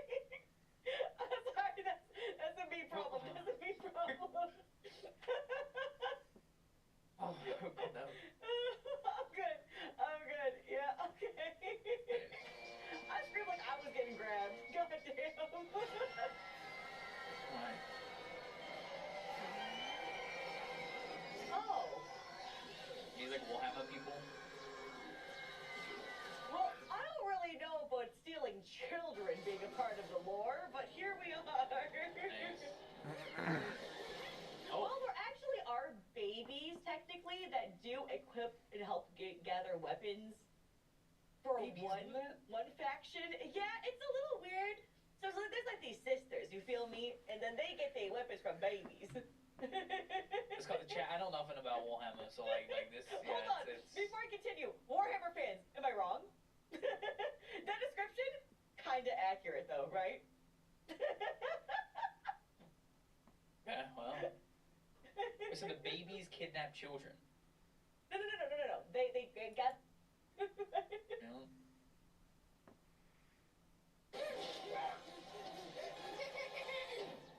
Oh. Oh, yeah, you go. Damn, and the two? Okay, shit. Little girls. Oh my god, Jesus Christ! Oh, yeah, the girl. Oh. Is he gonna, does he become one of them? Oh, is this what you meant? This is not what I meant. No. Oh. It's okay. This is normal. It's okay. My dad from Gumball. This is just how life works, okay? You genetically modify them. Puberty. You know what? It's actually so much better to have somebody who doesn't know Warhammer just go, puberty. Puberty. I get it. I get it. I like it so much more. Yeah, they're not genetically modified humans. No. It's just puberty. You're right.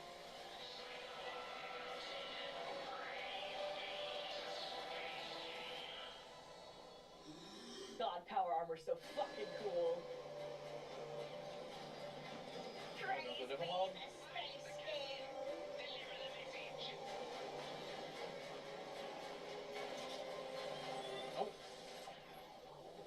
It's not gonna do shit, right?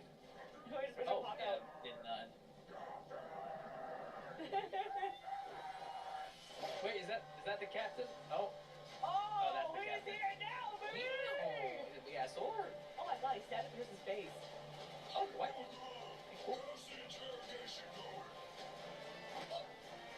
Oh. Oh.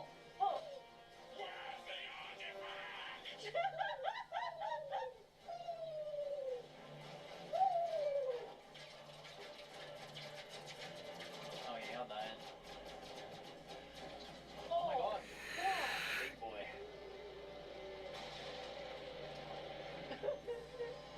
Wow.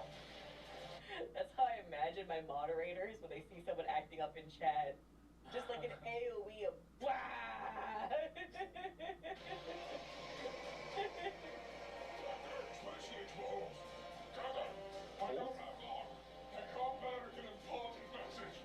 He's on that.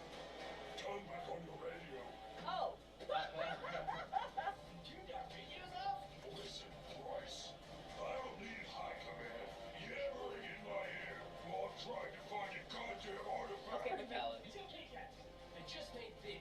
And let him speak our tongue. Oh! Oh, can he talk? Yeah, see, that was, but it did translate it. Oh, wow. Oh. TV.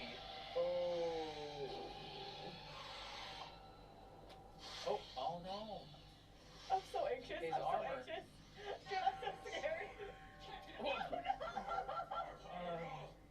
I'm gonna genocide bomb the whole planet. Oh, you on the planet still? Alien souls on this planet. Well, I know it would be kind of sweet to wipe them all out with one bomb. You can translate it,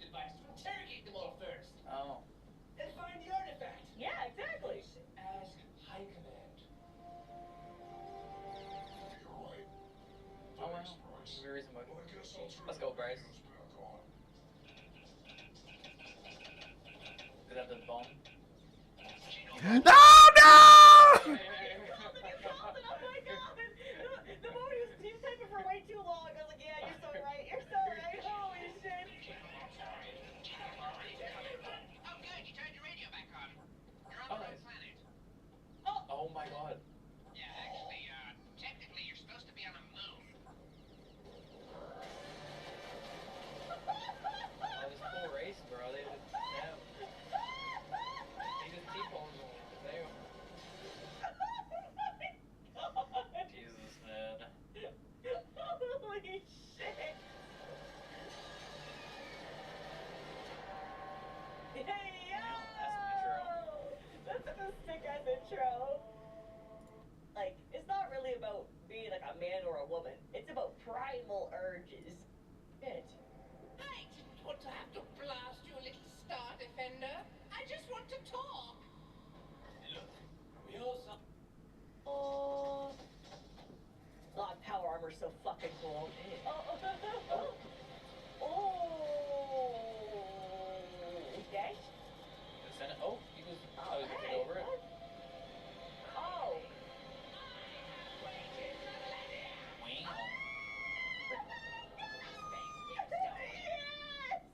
Who that? Take my soul! I am nothing but Sadash's scum! Sorry. Lest you meet my demands. God damn. Hey, I was doing the same thing, Bryce. Damn. Witness my power.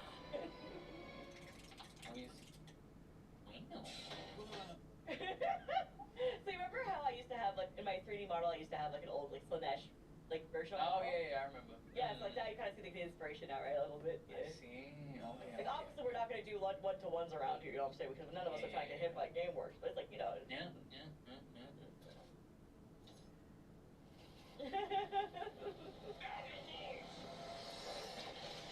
Damn. He's not tempted by lust. How come you didn't get transfixed by her boobs, Nate Bunker? I'm gay. No, he's gay. Oh. Okay, so Hitmonger's gay. Yeah, exactly. 100%, bro. Listen, no, 100%. Dude, the crazy ass, schlappy ass titties, ain't no way, bro. I don't care if you an alien or what. I'm not gay. You are. I just hate aliens. Duh. Me too, but You even got a hate boner. go on. Damn. Laser titties. Gonna die. So, like, calm down, Hitmonger. Nobra! She's drawing Space King's soul energy into her body. If we kill her while his soul is in her body, wouldn't that also be like killing him ourselves? Hey, what are you suggesting we can't kill the alien? What do we do? Oh, shit. I didn't want to have to blast you, little star defender. I just want to talk. Look, we all saw the raw power of her tanks. I think we're just gonna have to negotiate, guys. It's cool and intelligent for an alien.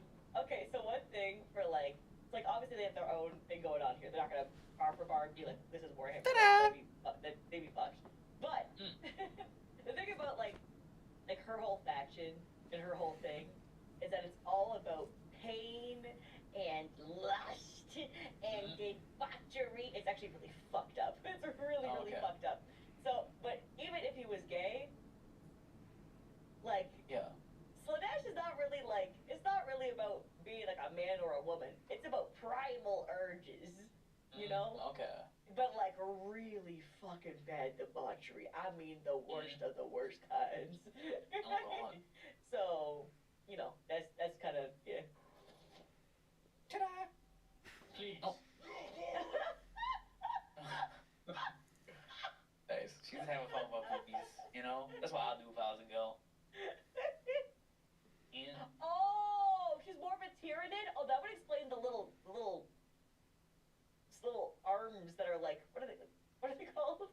Little arms, little spiky things at the end. That explain those. I see. It's like a bug. I never. What do you call those for bugs though? The arms, the little spikes at the end. Explain the little. Oh God. So, you know, that's kind of yeah. Ta-da! Please. Oh. Hey, she's having fun with her boobies, you know? That's what I'll do if I was a girl. And Oh, she's more of a tear. You hate me and my... Listen and nurture that. Occasionally, you would be less stupider. Oh. Eventually. Boobies. Wait, you'll need this. It's probably the only way you'll be able to untangle her complicated emotions. She speaks the same language. She speaks the same language already. That's. I'll see you again. Oh, it's a woman translator. Never mind, because it can translate us into any language that we speak. And listen, men don't speak a woman. That's true. That's true. We don't. We don't.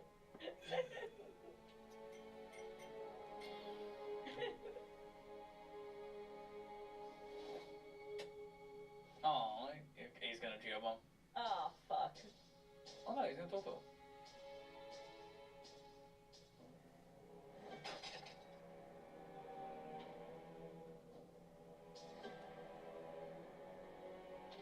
I've come to bargain. Negotiate. Okay. Dormammu, I've come to bargain. My race from near extinction once.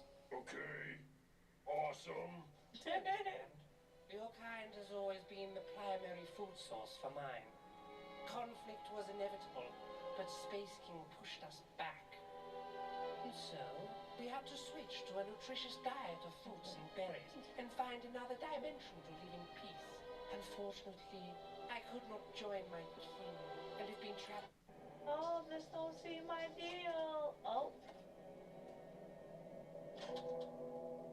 Oh, fuck. Mm.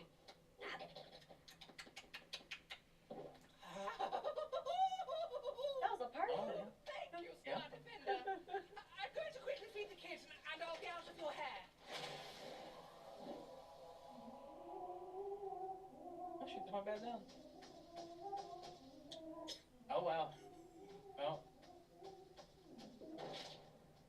Oh well. That's so fucked. And the kid too. Damn. That's so fucked. Wow. She even honored.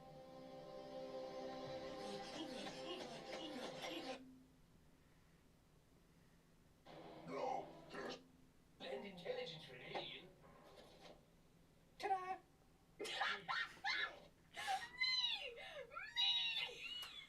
Me.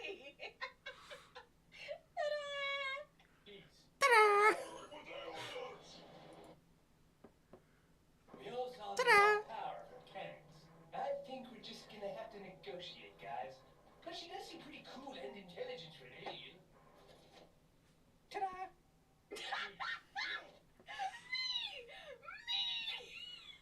Me.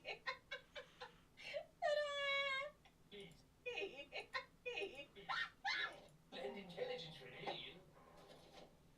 Ta-da! Ta-da! Ta-da!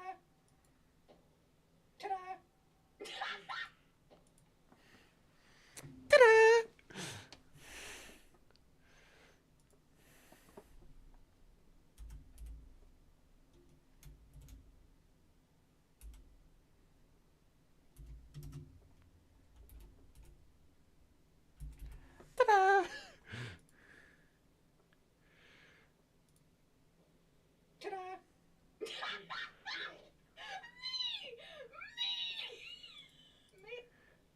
Ta-da!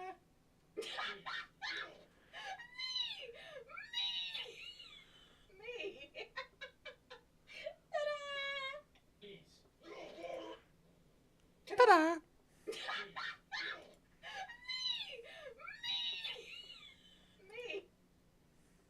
Jack was always bored with his life until he met Lisa at a store. When she wanted the same milk, the girl apologized and preferred that he drink it. Jack didn't mind, but as he was leaving, the girl told him that he seemed to be on his day off since she always saw him in a suit. Jack thought she was a little weird, but changed his mind when he started seeing her every day. He instinctively began to have feelings for her. So one night, as Lisa was leaving the store, Jack gave her a carton of milk as a reconciliation. From that moment on, the two became close and ended up getting married. However, everything changed when they were going to the movies and Lisa saw a pregnant girl. She ran up to her, asking Jack to buy the tickets for later while she helped the young woman. The problem came when they were going up a flight of stairs. As the pregnant girl was climbing the steps, she felt a pain that weakened her legs and she fell on top of Lisa. Jack quickly ran to the hospital, and when he saw his beloved's body, he cried helplessly. Perhaps if he had been there at that moment, none of this would have happened.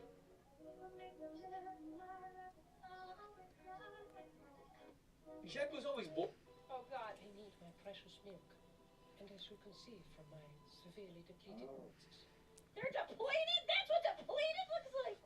That's depleted? Ma'am, you are full!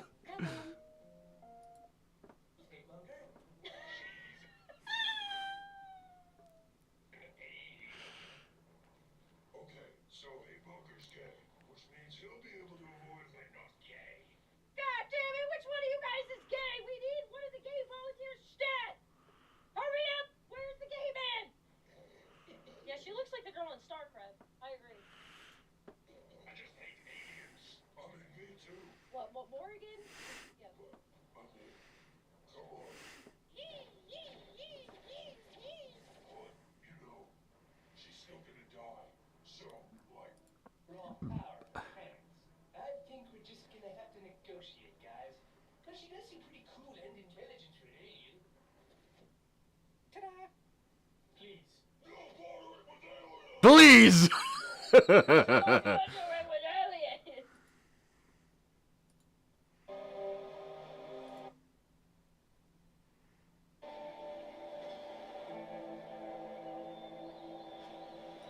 The reason for bringing Helios back in God for Valhalla was because he met all the requirements the developers were looking for, as the idea was to use Helios as another voice in the narrative. First of all, his personality and the tone with which he expresses himself when dealing with Kratos is the complete opposite of Mimir's guiding and comforting advice. Kratos first lost Freya and then Truz as his companions, so the last one he could lean on was Mimir. So they took that away from him too and replaced it with his own subconscious, and once he was psychologically vulnerable, they loaded him with the full weight of what the Spartan feared the most at that moment, his own judgment of guilt. Furthermore, Helios was a character who did not have much dialogue in the Greek saga, so his personality was open to deep exploration and creative development. The simple fact that he had been beheaded was the perfect excuse to reuse his image in Valhalla and replace Mimir. Ultimately, the developers turned him into what they needed him to be, a manifestation of Kratos' imposter syndrome. Kratos is also a man of few words, but through them we can hear what he feels and thinks about himself, since if he were to talk too much he would lose that characteristic touch that always made him stand out.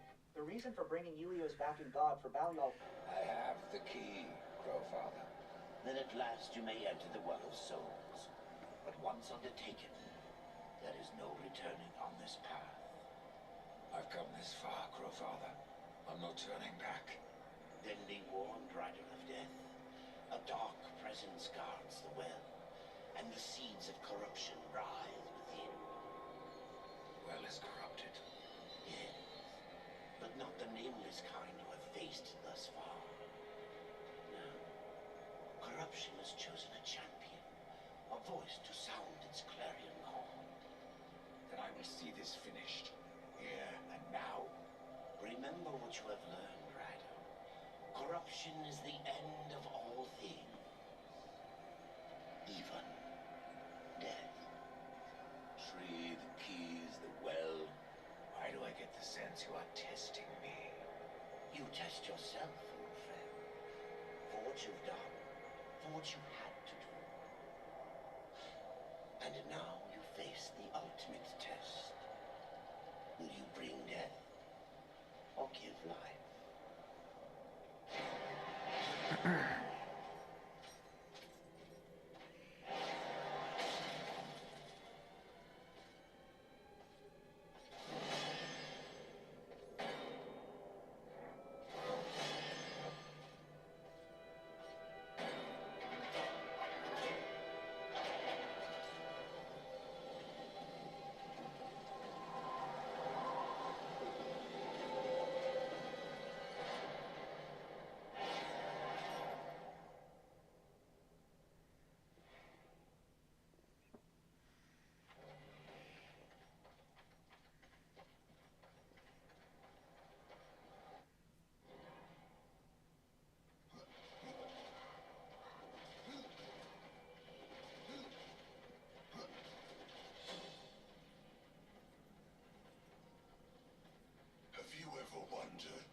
betrayal.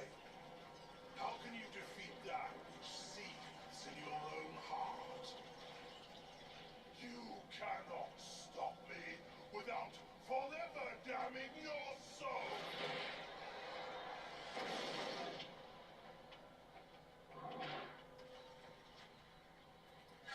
Then so be it.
protect him above all. To return man to the earth will require a sacrifice.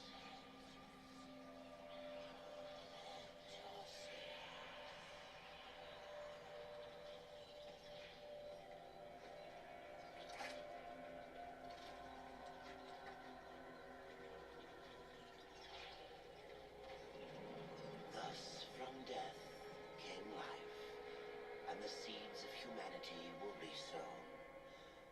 But death's journey was not ended. Not alone. War had broken the seventh seal, summoning the horsemen of the apocalypse. And the number of the riders shall ever be 4.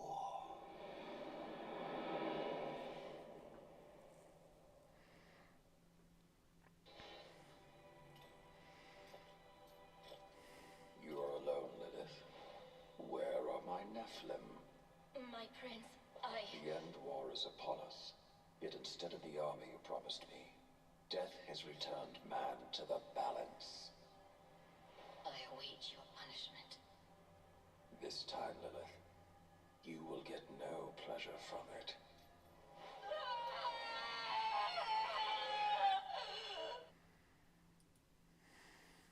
Dragons have been a part of human culture. A reptilian creature with large, leathery wings. Its body is covered in steel-like scales that serve as natural armor. It has immense strength and endurance, and of course, the ability to breathe fire. Western dragons are said to dwell in remote and dangerous places far away from humans, such as mountain caves, volcanic areas, and ruined castles.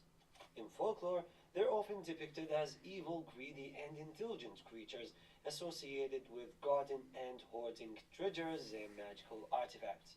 Generally speaking, the Western dragon has 5 main subspecies: wyverns, amphipteryrs, worms, lindworms, and drakes. First up, we have wyverns. Unlike true dragons, wyverns have...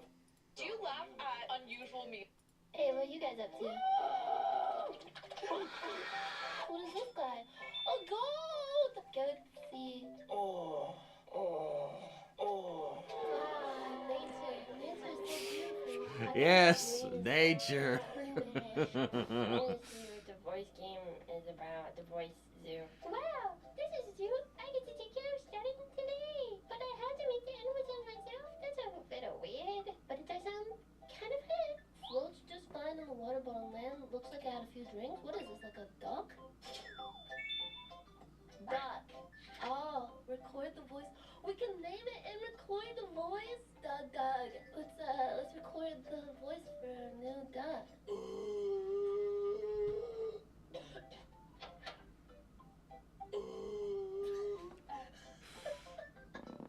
Okay. How do I find more aminals? I can adopt this one when you can't sleep at night. Well, you know what comes next. The bedbugs bite? Oh, the sheep. Good. I gotta practice. I gotta warm up to it. Bah, bah, bah. Wait, we have so much now. We can adopt so many things. How did I not fall off those cliffs? What is this guy? A goat! Oh, it's a goat. What's the name of the goat? Goat see.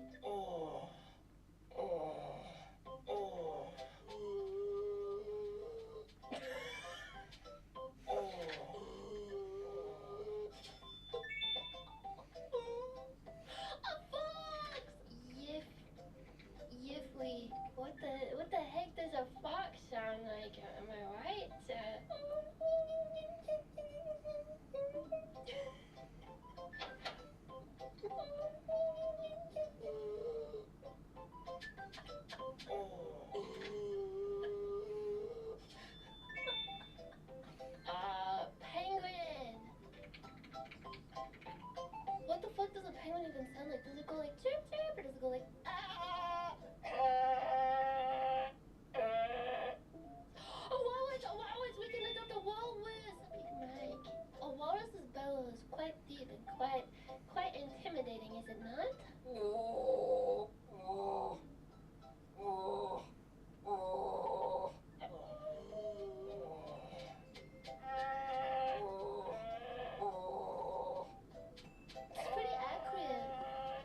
much coins from all this.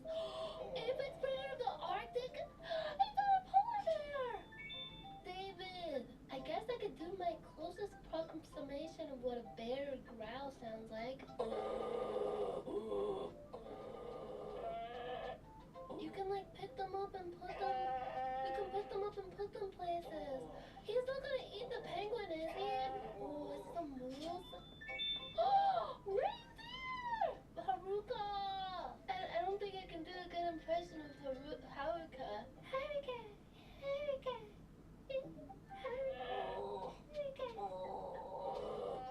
Let's stop another one. Never tell us a secret you'll regret it. What is this, like a toucan? A parrot! Hi! Probably want a cracker? First date, 9/11, first... You need more money so you can get whatever the fuck this is, like emu? Wait, if I walk by all my animals and touch them, I get money. Let's see what Doug Doug's up to. Hi, Doug Doug. Doug Doug! That's Doug Doug, this is Yifui, my fox, and Yifui... Kiss... French kiss man. Oh, Jesus Christ. Oh, Jesus. Oh, Jesus. Oh. Is this an owl? Oh! What should we name the owl? Kudos. Stop asking me who! It's a screech owl. Stop asking me who! Oh, we need just a little bit more to get this thing. Is it like an eagle? America! Funky! Oh, Jesus Christ. First date 9/11, first date 9/11. Jesus Christ. Next animal is an eagle, it's an eagle. Oh! Oh! Queen Latifah. That's actually so accurate. What the fuck? How do I exponentially increase? What? Jungle chorus camp? Forest chorus camp? What does that mean? Oh, I need 8,000 to get Windy Hill. There's different outfits. I can have a duck enthusiast. Ah, that's so cute. Wearing this costume makes all animals use cat cries. Wait, I can get a kitty cat? Ooh, I want this one. This is a lion. Lions, they roar, right? They go like, oh. Hey guys, I like to play video games, I guess.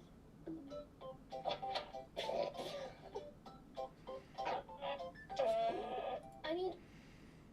This 10-year-old boy actually managed to save the Titanic from hitting an iceberg and earn $50,000, something even the Titanic's captain couldn't pull off. In the US, there's a Titanic replica museum where visitors can try one of the hardest challenges ever, steering the Titanic to avoid an iceberg. It's almost impossible because the ship was moving at 28 miles per hour and the iceberg was spotted only about 400 meters away. Handling such a huge ship is insanely difficult. Only a few people have ever passed this test, but the museum has even crazier challenges. You can earn $100,000 if you hold your hand in water taken from the Titanic wreck site. The water is minus 2 degrees Celsius, and no one has ever lasted the full time. Another challenge lets visitors experience the ship's tilt. You walk the deck at the exact angles the Titanic had during different stages of sinking. You can also see how water gradually filled the ship, letting you step into the passengers' shoes in those final minutes. The museum also recreates what passengers actually saw on that fateful night, with fully detailed rooms. This 10-year-old boy actually managed to save the time. African elephant versus Tyrannosaurus rex was never close, and I'll tell you why with the power of deep dive science. For some reason, this debate has reignited online, with thousands of people arguing in comment sections and claiming that evidence favors their side. I couldn't help but get involved. Sure, there's nothing seriously paleontological about this question, but I get a kick out of answering absurd hypotheticals with the newest scientific findings. I feel that I'm in a pretty good position to provide a detailed explanation of how the fight would go down, especially when it comes to the tremendous amount of misinformation out there about the two combatants. I'll use peer-reviewed studies, communication with experts, and developing research to demonstrate why African elephant versus Tyrannosaurus rex is not really a fight. It's a predation event.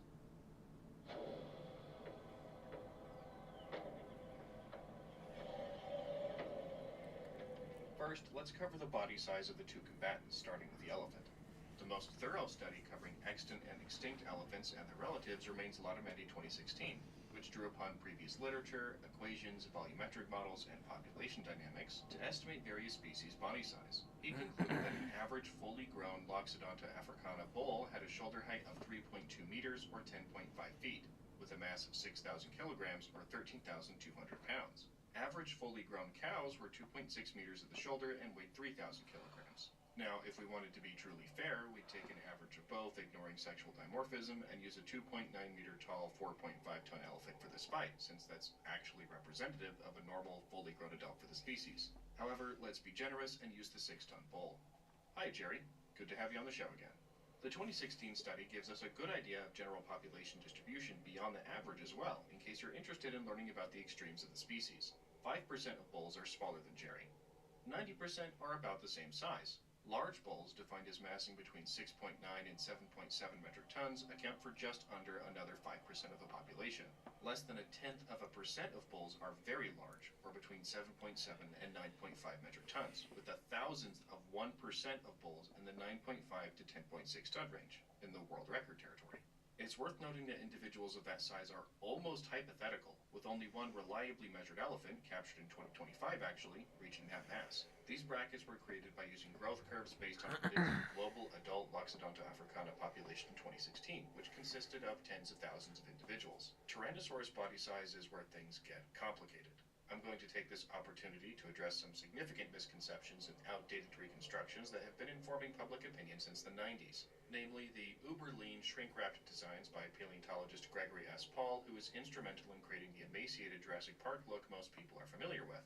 While iconic, these recons are problematic on a number of levels. One, they're created with a specific outcome in mind, rather than basing the skeletal on actual anatomy and measurements. Paul has consistently and vocally argued for Tyrannosaurus being a lightweight, super-fast, lion-like predator with barely any soft tissue, despite that interpretation not being reflected by the fossils themselves. This results in incredibly skinny recons that have so little muscle mass, especially in the legs, that they wouldn't be able to walk, much less sprint at high speeds to take down prey. 2, they use incorrect measurements and methods, like taking a photo of a skeletal mount with a scale bar or ignoring different measurement standards between specimens. This results in severe perspective distortion and makes all of his T-Rex specimens crowd around the same size. Stan and Sue both being 7.5 tons, despite Sue being notably larger in every single measurement, is one result of this poor methodology. Such low masses were only obtainable in the first place because of Paul's tendency to sweep back tyrannosaur ribs and warp their gastralia to make their torso as small as possible. Crocodiles do display a degree of posterior rib sweeping, so I could see where he was coming from there, but closer relatives, like ostriches, have ribs that angle significantly forward. Even more relevant, we actually have three-dimensional fossils of tyrannosaurs that demonstrate deep rib cages. Dave Hone, a tyrannosaur paleontologist, goes deeper into an example of Gorgosaurus on his website.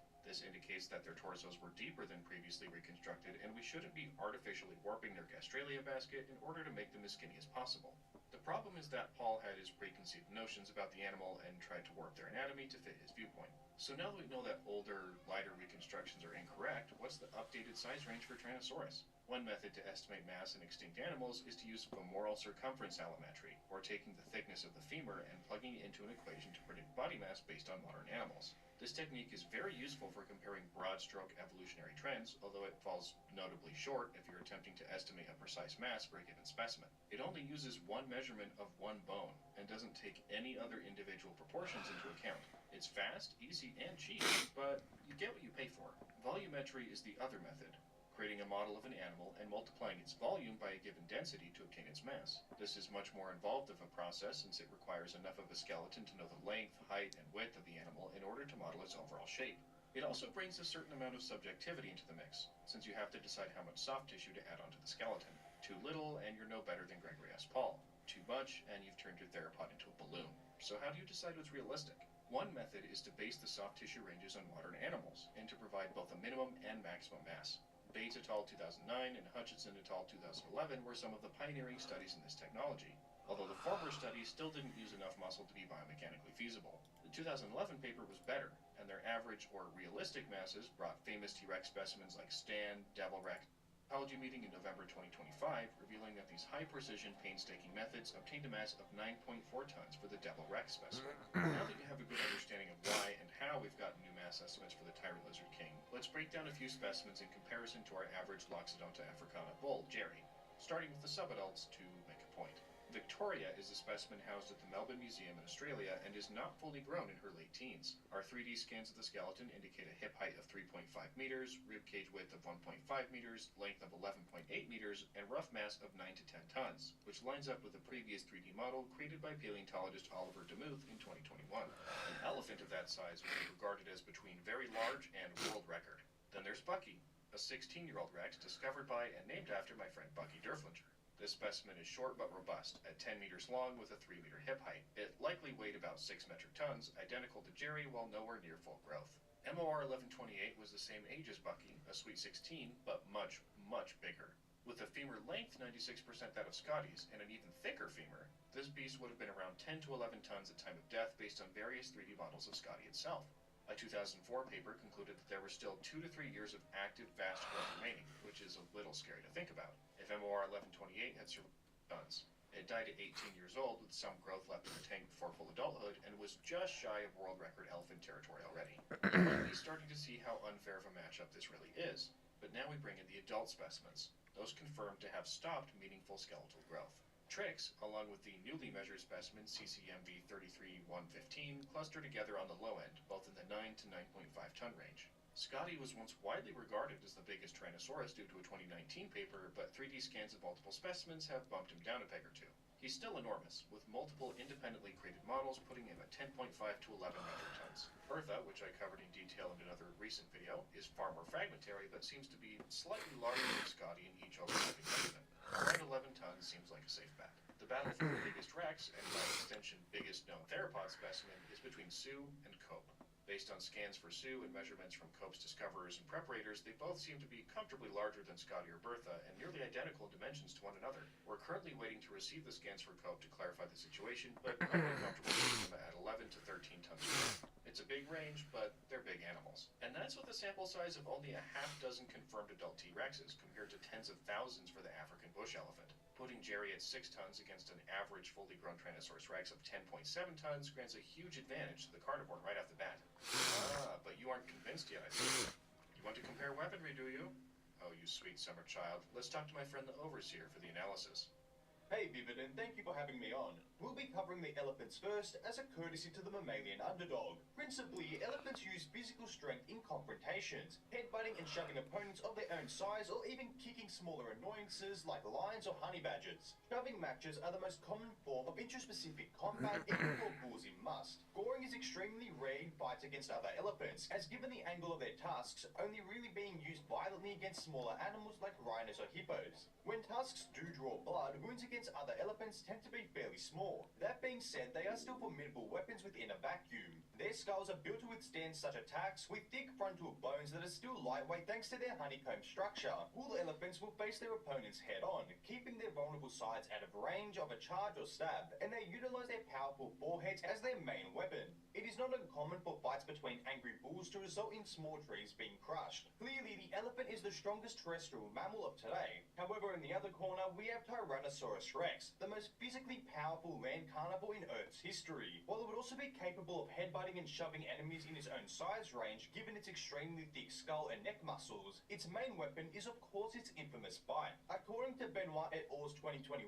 study, you need a bite force of at least 1,000 newtons to pierce bone. A 2022 study found that Stan, a T-Rex comparable to smaller adults, could bite down with 25,000 newtons at the front of the mouth, this being the part that would most likely be contacting an elephant's trunk, tusks, and skull. However, the study was based on the skull's width and phylogeny rather than biomechanics. Conversations that Vividan has had with Tyrannosaur and biomechanics expert Eric Snively with Oklahoma State University indicates that T-Rex's bite was likely far stronger, double than the results of the 2017 study by Gianak and Erickson. That gives estimates over 50,000 newtons at the front of the jaws for large adults like Sue. Damage done by these bites includes ripping through the bony frills of Triceratops, slicing bones in half, and fragmenting skeletal elements. What's more is Tyrannosaurus frequently suffered this level of damage in fights with one another and survived. A 2022 study showed that Y-Rex's tail was amputated and it managed to survive for long enough afterwards for reactive bone growth to begin. And the infamous Stan was bitten on the back of the skull through its neck muscles and even had 2 of its neck vertebrae break and fuse together. T-Rex's skull was built like a tank, designed to kill and take ridiculous punishment that the African elephants simply can't match. But with the weaponry out of the way, it's back to you, Vividan. Thanks, Overseer. What about agility? We know that tyrannosaurs were the most agile large theropods by a significant degree, evolved to turn quickly thanks to their association with spear-faced armored herbivores like Triceratops and Torosaurus. Yeah, there's the experience factor. Still, however, given their much smaller size and the fact that they're using 4 legs to turn instead of 2. But that won't help them in this scenario. Elephants in combat face forward if they feel like they have a chance of winning, pushing against their enemy with fierce headbutts, and only turn if they've lost a confrontation and are trying to escape with their lives. Exposing your side to an enemy is a death sentence, even more so when it's facing a carnivore that can bite through bone like styrofoam. As soon as Jerry tries to turn away from the Rex, he's toast. Not that he'd be able to outrun the predator if he tried. Elephant speed is incredibly exaggerated, with the fastest reliably measured individual being an Asian bull weighing less than 3 tons. He topped out at 15 miles or 24 kilometers an hour, and would be much faster than Jerry, who's over twice his mass. The most recent speed estimates for Tyrannosaurus put adults between 17 and 23 miles an hour, or 27 to 37 kilometers an hour, a pace they'd be able to keep up for quite some time given their bird-like respiratory system that makes sure they're taking in oxygen even when exhaling. However, long-term combat stamina is one area where the elephants shine. Evenly matched bulls and musk have been recorded to maintain a fight for multiple days at a time without food or rest, which is frankly insane. That's like something you'd expect to find in a comic book, not a nature documentary, but animals are capable of incredible things. If the fight lasts more than a few minutes at high intensity, there's a chance that the T-Rex could tire out before the pachyderm. But if I'm being honest, the likelihood that Jerry survives that long is pretty darn low. What about intelligence? One point that's always brought up by the elephant side is that, hey, elephants are really smart, they could figure out a way to win. Well, intelligence in a fight like this is actually incredibly overrated. Unless it's to the point where Jerry can invent firearms and use on the spot, or set traps to drop boulders on his opponent, it's not helping him in a brawl. I'm sure I don't need to bring up how reptilian intelligence is understated anyway, although I do have a video that dives deeply into that subject if you're interested. If only there were a modern example of large carnivorous reptiles taking on mammalian megafauna who aren't used to being hunted in such a manner. Oh wait! Komodo dragons. This is somewhat similar, except if the dragon were nearly twice the size of a buffalo, were faster, and could shatter its skull with a bite. I hope it's become abundantly clear throughout the course of this video how incredibly one-sided a battle between T-Rex and an African elephant is. Hopefully this will help settle the debate that never should have existed in the first place. But what about a herd of elephants? How would a group of these not-so-gentle giants deal with the appearance of a predator 50 times bigger than any carnivores they're used to? The truth?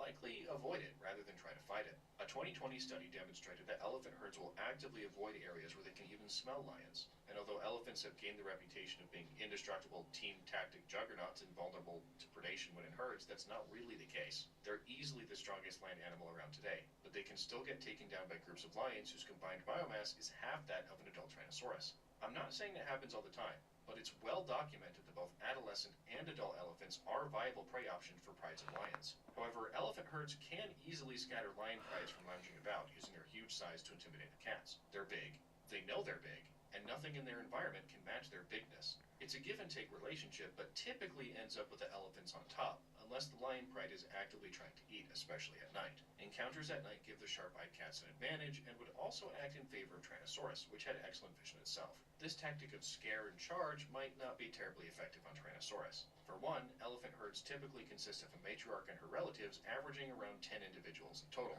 The average fully grown female is about 3 tons, with world record females a hair over 5 tons. Most individuals in the herd will be 2 to 3 tons, half the size of a typical Edmontosaurus, an animal that traveled in herds of hundreds of individuals and was a favorite prey item for T-Rex. A single adult Tyrannosaurus weighs as much as nearly a third of the entire elephant herd by itself, has experience hunting herd animals, has experience hunting armored prey with superior weaponry to elephants, and is facing off against herbivores with limited capacity to harm it and whose every instinct is telling them to run. They have never faced anything like this before. A predator faster than them, 3 times the size of their matriarch, who can easily take down any one of their number with a single bite. They would most likely run rather than fight, and that would let the T-Rex pick off whichever elephant looked tastiest that day. What about Paleoloxodon? Well, I've got a whole video for that question. You can also check out the other paleontology and speculative content on the channel. Could early humans, specifically Neanderthals, survive in the Mesozoic? We'll be taking an exceptionally large group of 100 Homo neanderthalensis and putting them in the Morris Formation of late Jurassic North America. Will their spears, usage of fire, and sociality be enough to keep them alive in a world dominated by carnivorous monsters and walking earthquakes? We'll cover how they handle the 3 H's: the environment of their new home, dealing with hunger, and defending themselves against the hanger of native predators and competitors. Each category will be ranked on a scale of 1 to 10, which will contribute to their final Thrive Life score. A 1 means they'd swiftly go extinct, completely outmatched by the native fauna. A 5 means they'd maintain a stable population without making big waves ecologically. And a 10 means they'd completely destroy their competitors, carving out a niche as the new apex organism. If this sounds familiar, that's because it's a fusion of my old Thrive Arena life system and Manly Mesozoic's assessing survival score.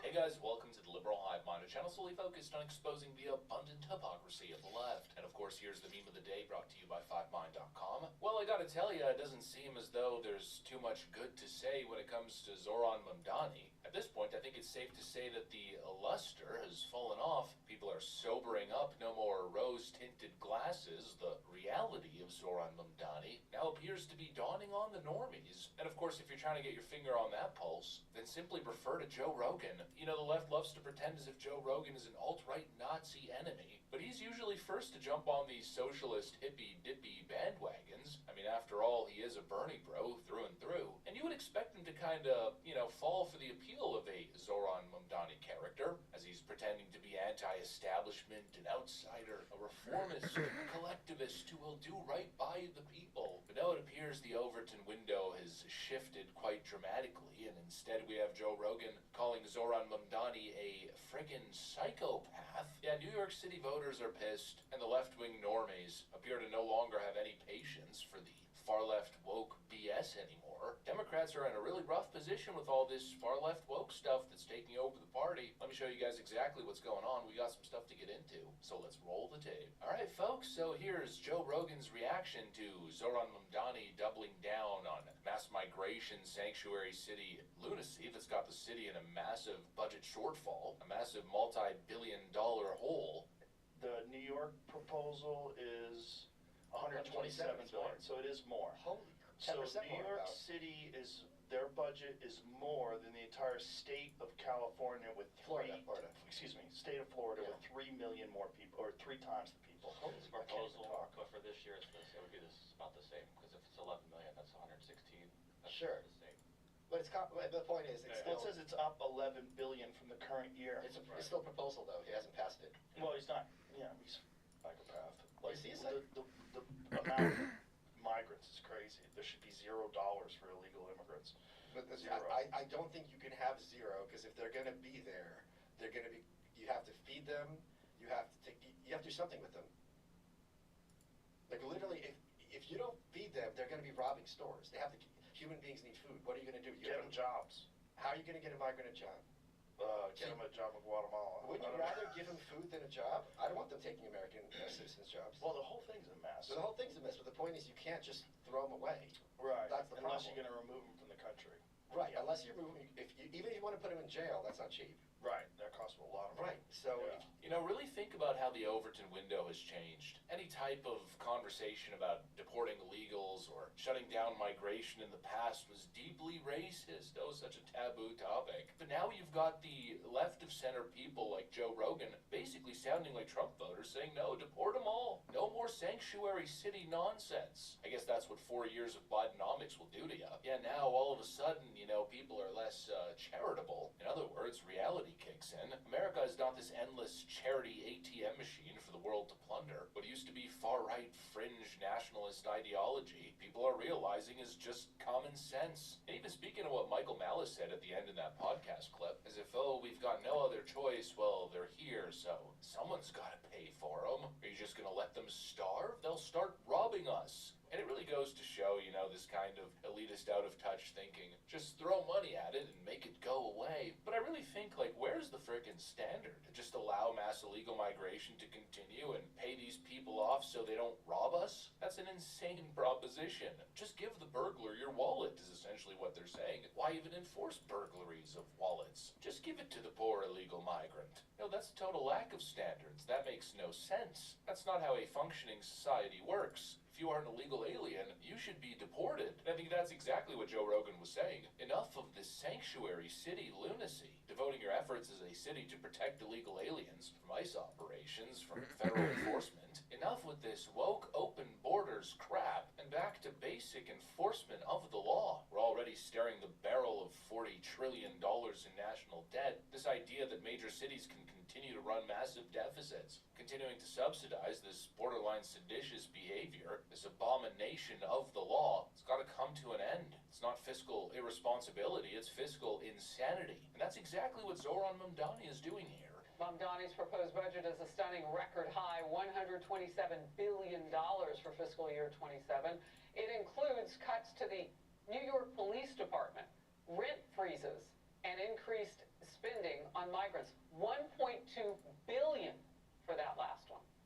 For comparison here, the mayor's proposal is nearly $10 billion more expensive than the entire budget of the state of Florida, even though that state has 3 times NYC's population. Look at the screen. The Wall Street Journal editorial board had some choice words for the mayor. Here's a quote. Mr. Mamdani's attempt to extort Ms. Hochul over taxes is part of a broader battle in the Democrat Party. If he prevails, expect more Democrats to imitate his class warfare and hostage-taking. It's fiscal insanity. It's nothing but insane. And while all of this is happening, massive budget shortfalls, a massive budget black hole, he's raiding New York City's key funds as the city's falling apart and he's refusing to inject the cure. What's this guy focused on? Oh, you know, just throwing a hissy fit over a hospital's decision to remove puberty blockers and trans surgeries for kids. It didn't take too long for the mayor here in New York City to blast this. Some people think it's a good step forward because there's going to be no more puberty blockers, no more hormones or medical transition care for minors at one of the biggest hospitals in New York. And it comes after President Trump said, listen, I'm going to sign this executive order, and if you keep doing it, you could lose your federal funding. So Mayor Zoran Mamdani is now weighing in. It only took a little bit of time, calling the move by the White House an attack, John, posting to X saying, this is yet another example of a private institution capitulating to the federal government's assault on transgender rights. In the face of these attacks, New York City will continue to be a refuge for the LGBTQIA+ community. So NYU Langone Hospital is blaming the change on the administration, basically saying the current regulatory environment is just too much. It was a difficult decision to discontinue the transgender youth health program. But it's really not just NYU Langone. You don't have to look too far to see that some of the nation's largest hospitals have paused or just ended their gender-affirming care. Or advocating for a man who tried to kill a police officer in an armed encounter. No family should have to endure this kind of pain. What they need right now is care, dignity, and support. Chavez should not be prosecuted by the Queens District Attorney. His handcuffs should be removed, and he should be receiving the care that he needs. Yeah, this is what you get. You get a city's finances falling apart. You get defund the police, as we saw earlier. More funding for the sanctuary city crisis. That's basically the biggest factor leading New York City to this state of bankruptcy. You've got these people transing kids fighting to continue to allow it to happen. These experimental surgical horrors. You've got more taxes on property now on the working class families paying rent. You got Zoran signaling he wants to basically consolidate key industries under government, especially when it comes to real estate. It's just so completely insane. It's gone so off the rails, and people have really, they've seen the failures of the left over the last decade or so, maybe even 2 decades, and so it appears. Going down this Mamdani path, they're losing people like Rogan. Rogan is a key ally of theirs. He's not a pipeline to the far right. No, he should be their best friend. Kamala Harris was scared of literally nothing. Her experience with Rogan probably would have been a total softball. But one thing's becoming obvious. The Overton window is shifting, and it's shifting away from the left, and instead of them coming back to the middle, back to the, let's call it, window of common sense, they just continue to double down after supposedly alluding to reforms post-Kamala Harris's loss. Instead, they're held hostage by their far-left radical base, and now they've spawned Zoran Mamdani into the world of politics, and it appears as though it's revolting to the exact people that the Democrats need to be winning back. Like I keep saying, these AOC characters, Ilhan Omar, Zoran Mamdani, they're poison for the Democrats nationally. Anyways, that's what I got. Thanks for watching, and I'll see you on the next one.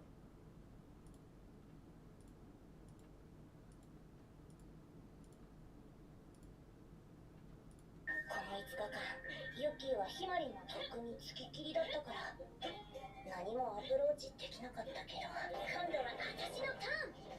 策は練った。夏の魔力で。魔力？ That's wonderful.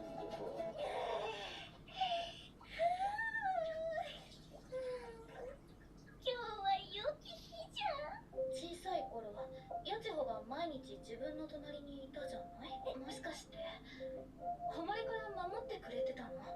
別にお前が手のかかる妹なだけじゃ。あれ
Games like those videos, do you laugh at those?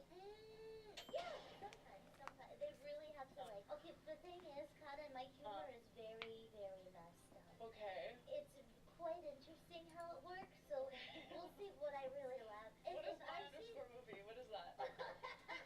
This is the type of shit I laugh at, and I don't think if people will find it funny, because really, it's not that funny, but for me, it's hilarious. No, this makes me laugh too. Are you ready? Yes. Wait, are we starting? Are we starting? Wait, are we starting? I don't know if I should start with this. Mimi, I don't know. Why not? No, okay, here we go. We're gonna try not to laugh. Ready? It's not funny. Like, in the grand scheme of things, this It is really not isn't, funny. though. It really isn't. Like, Is your butthole squunched? Ready, Freddy. Okay.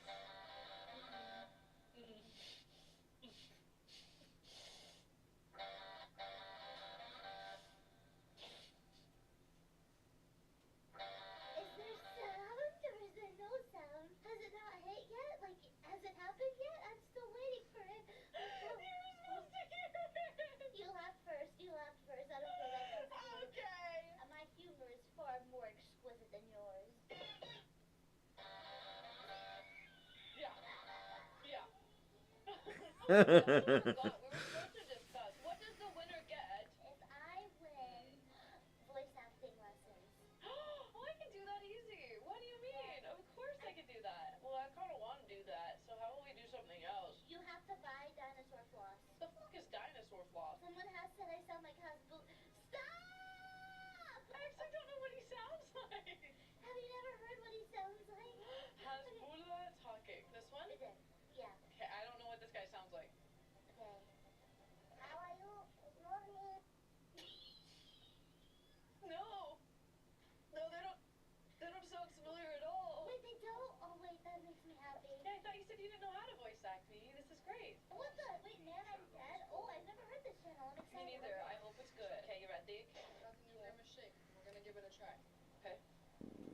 I don't know, none of these are really hitting for me yet. None of these are hitting either.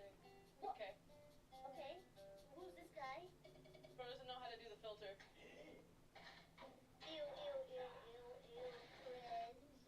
Wait, do you know that? Damn it. Okay, does that count? What, did you laugh? Not at the meme. I was laughing and thinking about something.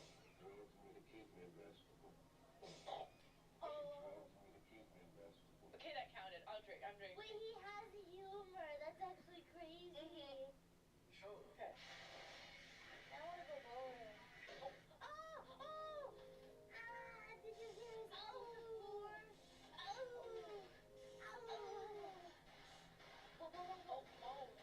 Oh, we actually were watching That it. almost got me. Okay. You say this? Onomatopoeia. That's right. Nice. Can you say this word now? Exuberant. That's right. That's Tuesday.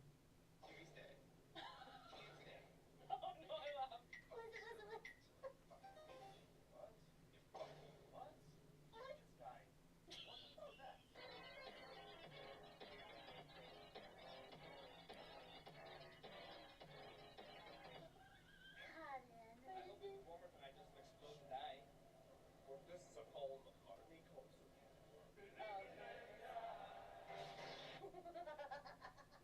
Maybe if there's a part 2 to the game or something. Why is it spicy?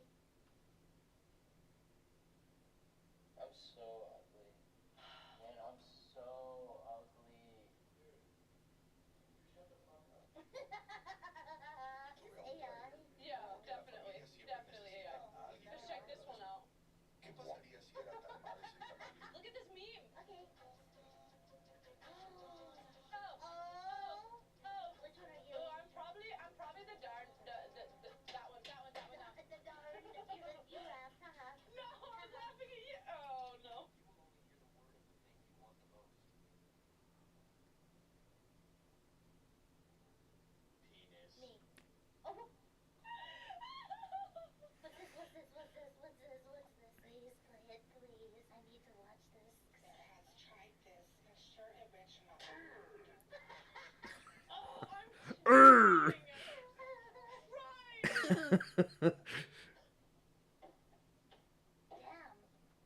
Damn. Someone put this guy on YouTube. Why don't you try blocking my cheat now, you slut? Did she say that? Yeah, she did. You can't just gritty under my crime scene. Detective Biome, Embassy I'm done. Intelligence I'm Agency. done. You're done? Scary. Michael Wake. Don't say that. Someone's gonna clip that. What is Cloaca mean? Isn't that the name in the back of your You bill? should. Wait! I can tell the panels apart. I used to make glass for over 30 years. Usually you can't tell, but when you look at tempered glass from the side, you can see the faint stain marks. Watch.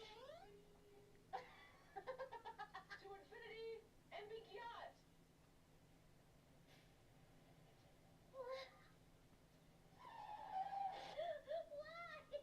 I want that follow. I'm trying really hard right now.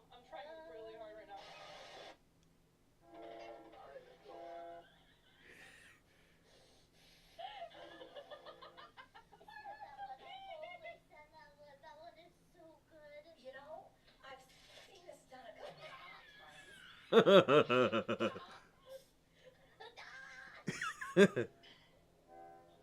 What? Why is he flying?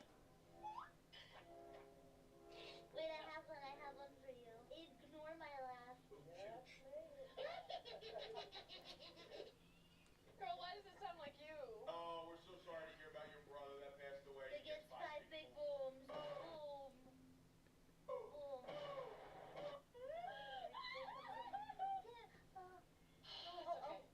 That's you. Wait, I'm the dog? No, you were the one, the hamster. Says you, buddy. What do you mean? Because watch it back again. Watch it back. Oh. The faster you break, the faster the... Oh. Your room is so cool, you don't even need to go outside. All over 1999, So they decided to give the room a makeover. They borrowed some galvanized square steel from the Zom to build the frame and snag. Wait. Eco-friendly veneer for the finish. They set up high cabinets along the wall to stash all of Oliver's cards and collectibles. Stereo, They're in the that corner, type of and a storage cap rollers underneath. real? At No, the end, it's not for real. Oliver's bed, So they true. shortened the door a bit to hide the ceiling air How do you conditioners, tweak making the everything door a look bit? sleek. What do you mean you tweak the door a bit?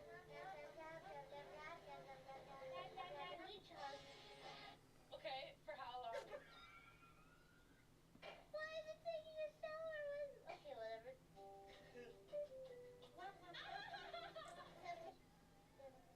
She's pregnant? Oh God, I don't like that. Report this. Report this right now. I need you to laugh more. I can't, but I have a secret for you. When I get drunk, I don't laugh as much anymore. I just start zoning out. So I'm gonna win this. What? Why did he bark at her? God, you fun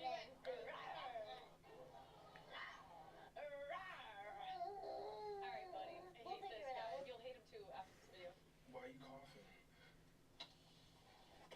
He's been vaping around you again?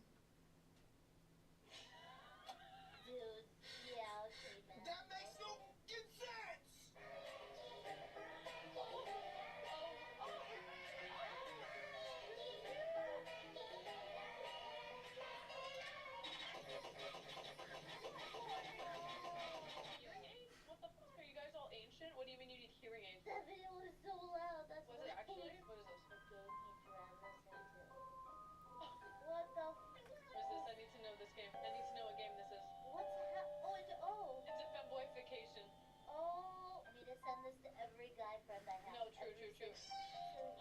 They're the size of his hand. Whoa. Oh, that's so cute. Whoa. That's not a cat, is it?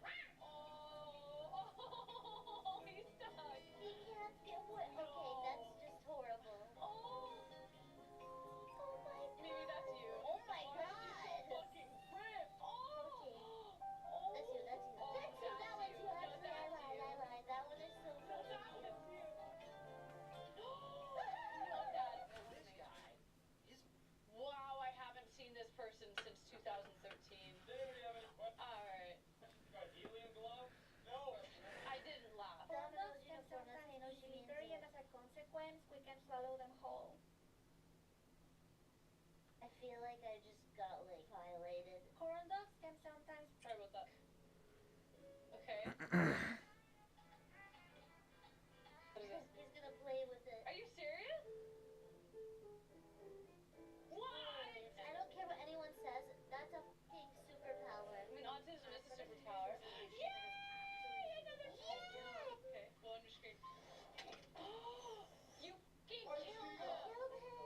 Oh, I don't care. Good. That's what he gets for being small. Skill issue. Hi, Steven. Oh. This one might get me. Am I about to die to a dragon? I Yes. through a lot. Please spare me. What if I jump? What do you want? What do you want? Listen up. Okay. I am just so very happy to have hung out with you today. So and true. That's enough for me.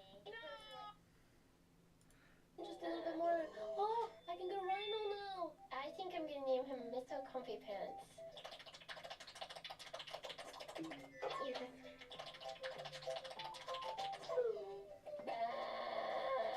Elephant! Oh! Wait, I think I have the perfect tool to do this. You can make like a really good elephant sound by approximating like the shape and size of the trunk by using like an empty paper towel roll. I think that sounds pretty accurate. That hurt my lips. Or is this a hippopotamus? Jesus Christ, that thing looks so fucking hot. Hippopotamus?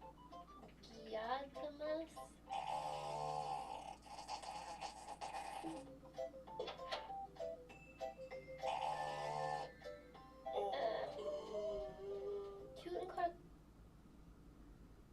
Here we go! Wow! This is the...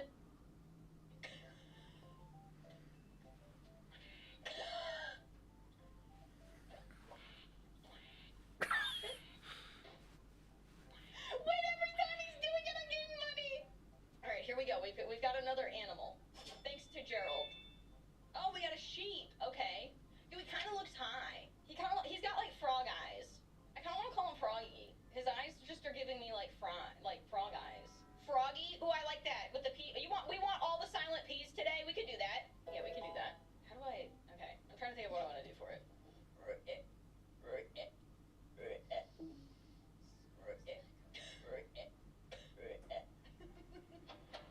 Is it gonna do it? Okay, I don't know if I can move them. Okay, you know it's okay. I think we can do better.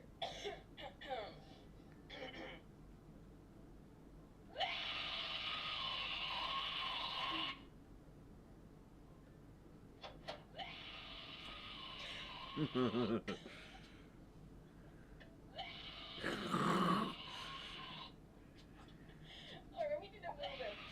Where do we put this little guy? I don't know if I want him over here. Where do I I feel like he'd be better up. Can I put Gerald in the water?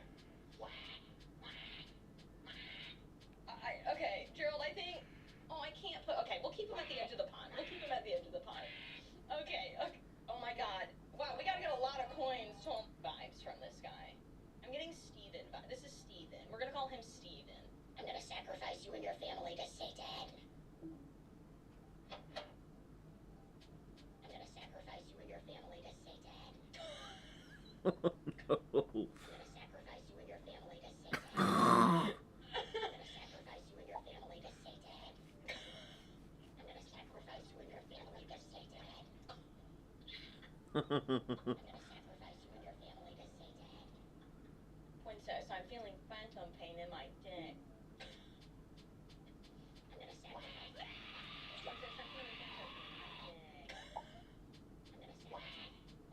Princess, I'm feeling phantom pain in my dick.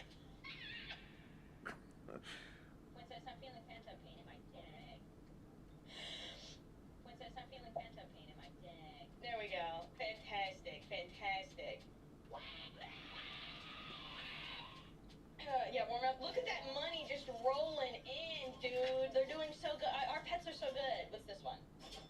Penguin! What the fuck sounds do penguins make? Happy. Kind of looks like Fappy, but happy. Chat, it's not Fappy, it's happy, okay? The P's silent. Oh, Newt, Newt. Oh my god. You're right. Newt, Newt!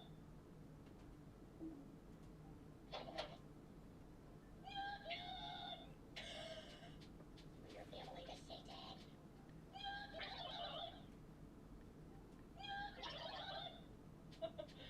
That's crazy. Oh, he should be fishing. He should be on the fishing docks. Yeah, look at him go. Look at Happy. I almost called him Fappy. He's calling for the fishes. You need one of that says, please, no, not my family. I put it near the goat. That's a fantastic. The next animal I get that can be over there, I should do that. We should do that. Walter. Okay. I like it. I gotta get into the acting, chat.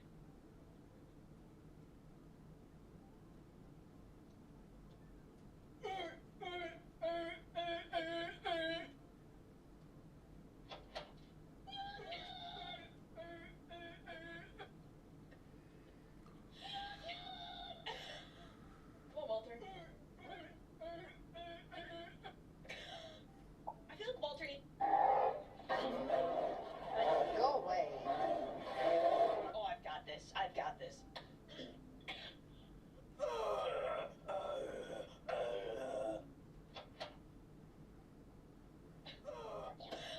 Why did it cut away? Why did it have to cut away?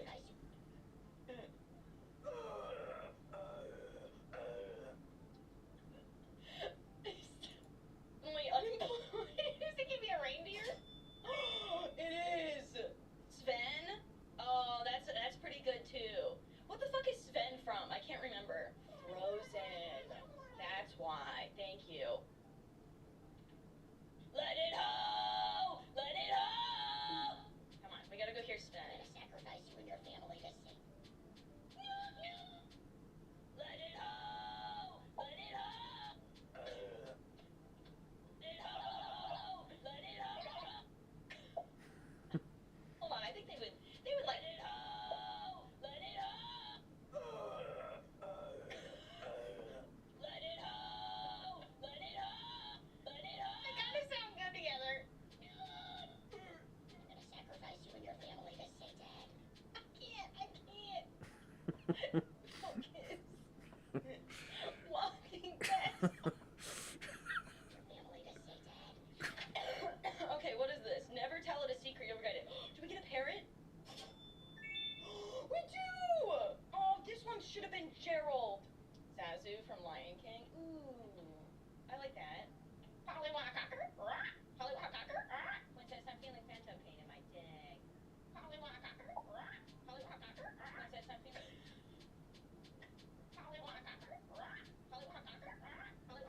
Oh, that should be definitely a spot for a lion. Parrots are more jungle, aren't they?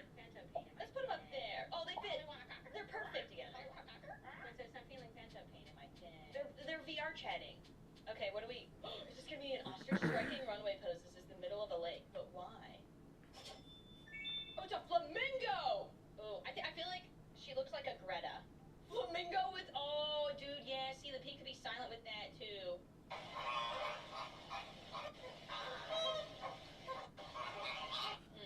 don't know if I want to do that. So laugh. I know, I could do a Valley Girl voice, but it's like, what do I want to say with it? Guys, I can't laugh on command. It won't work. You want Yas, Queen? Okay, so you want some Slay Girl? Yas, Queen, slay! Yas, Queen, slay! I think she fits there. That's a good spot for her. Got the just the nuanced annoyance, just enough in there. Okay, okay. Day. Fucking Steven needs to chill. Steven needs to stop. Fucking minute. Day and night swapped, and they really committed to it. Oh, an owl! Ooh, Hooters. Yes. Yes, dude, perfect. Knock, knock. Knock, knock. Knock, knock. Chat, you're supposed to say who's there. You gotta say who's there to him. He's trying to tell you a knock, knock joke, Chat. Knock, knock. Come on, Chat. Knock, knock. Knock, knock. Do we put him over here? Knock, knock. Princess, I'm feeling phantom pain in my... Must be a hobby hovering up high and looking down on everyone.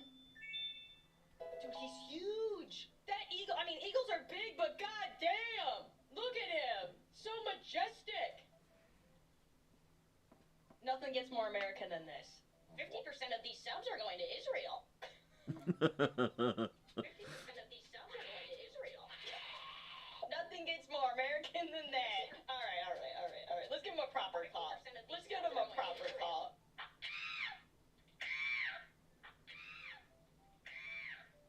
Perfect, Chad. Perfect.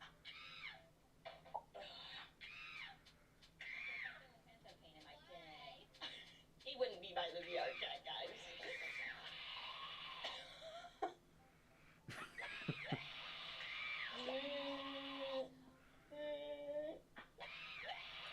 Get a female lioness? Can I... Do I get a female lion? Do I get a lioness? Simba. Everything the goon touches is yours. Everything the goon touches is yours. Can we make like a little cult over here? Do we get a female lioness? Can I... Do I get a female lion? Do I get a lioness? You want me to roar with them? How many of you want me to re-record a roar? I can roar.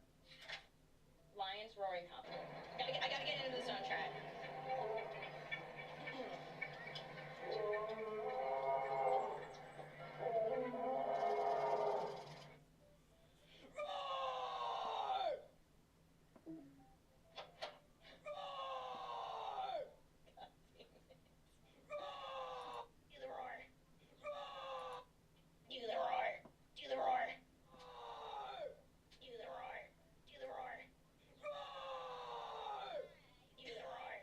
Ooh,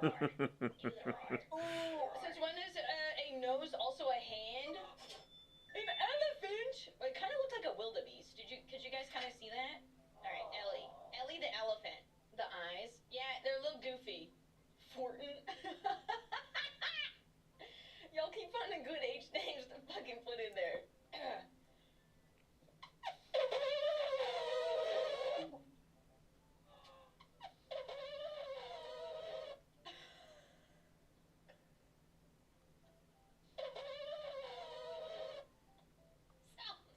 He sounds like a dying balloon.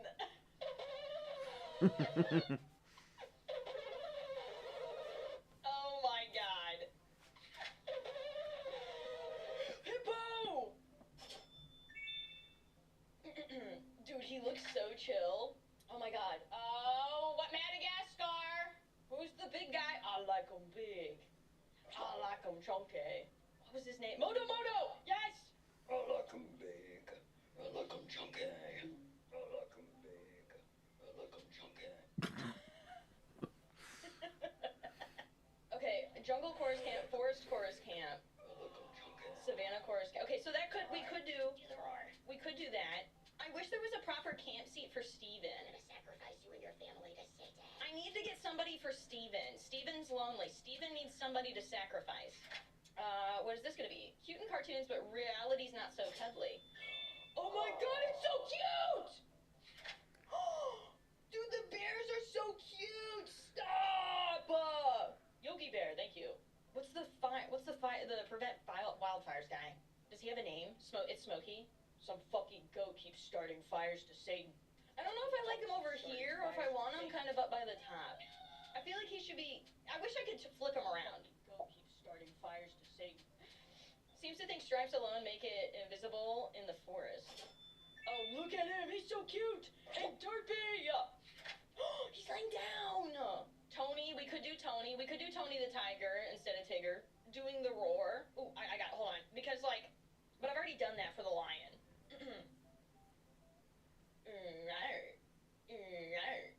I would put him on the log, but I can't. There we go.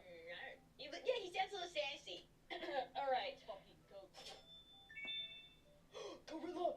Gorilla! Dude, look at him! He's such a majestic boy! Oh, Harambe instead of Kerchak. Yeah, we could do Harambe. Go keep starting fires to Satan.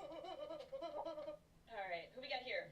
Looks like it thinks cuteness solves everything. Zapita! Aww! Oh, we could do Skadoosh. Skadoosh.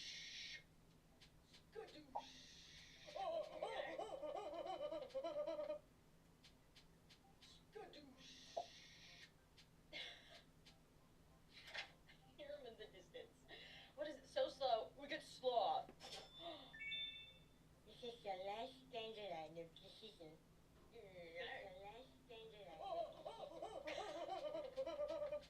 There's so many fucking sounds. There's so many sounds. Oh my god. What do we got here? Frog!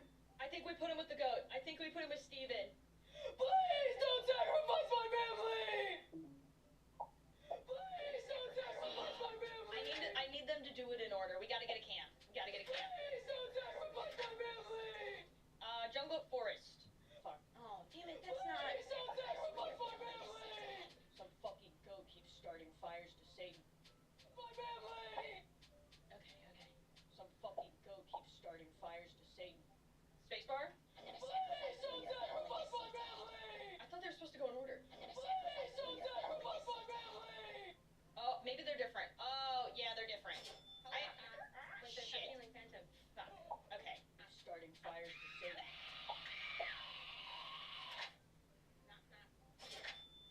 USA! USA! Okay. We gotta get the frog. Okay. Please don't sacrifice my family! Phantom pain in my dick. Okay. I'm gonna sacrifice you and your family to Satan. Please don't sacrifice my family! Alright, what we got here? Dog!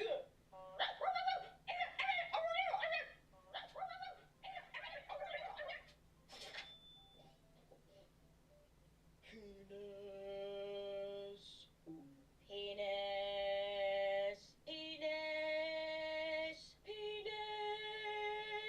Alrighty? Penis!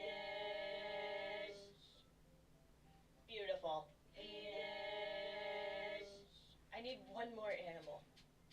I like 'em big. I like 'em chunky. What animal do I drag down here? Fucking goat keeps Let's bring Smokey down. Let's bring Smokey down. Penis! Penis! Oh my god, that's it. That's the stuff right there. Wait, if I keep them in here, do I lose money? Penis! Oh, I have to, yeah, to get all their money, I have to, oh no, I have to spam this. Oh, look. Alright, I gotta let him out. Penis!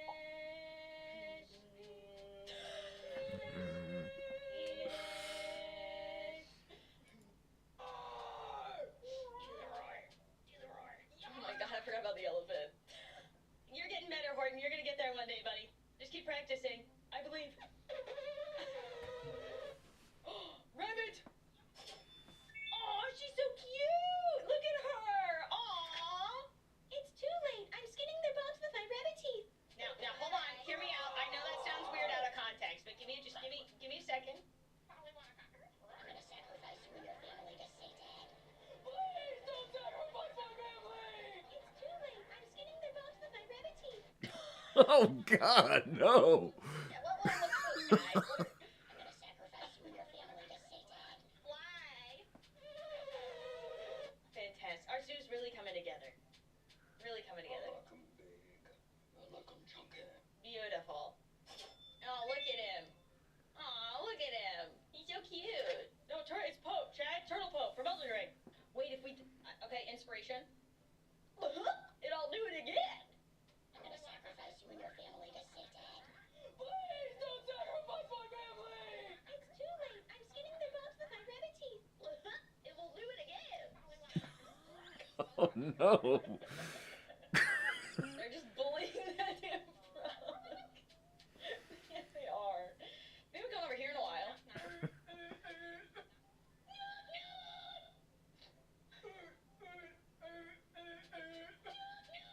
What we got here? Runs and runs, as if that's the only answer it knows.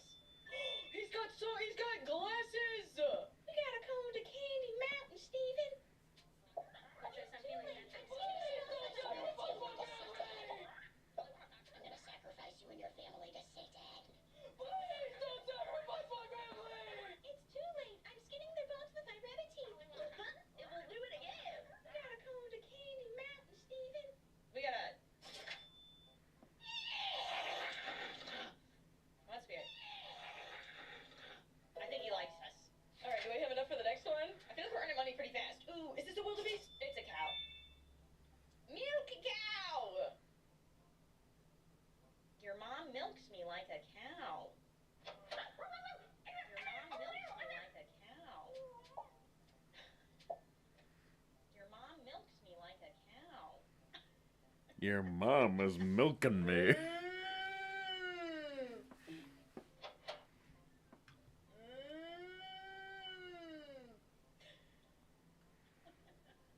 Oh, look at them. Look at them. Being good farm animals.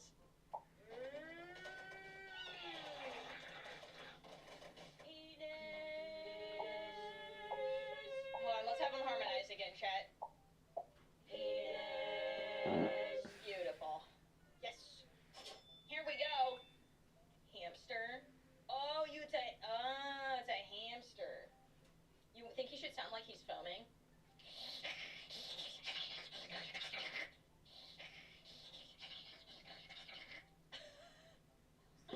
Oh yeah. We could.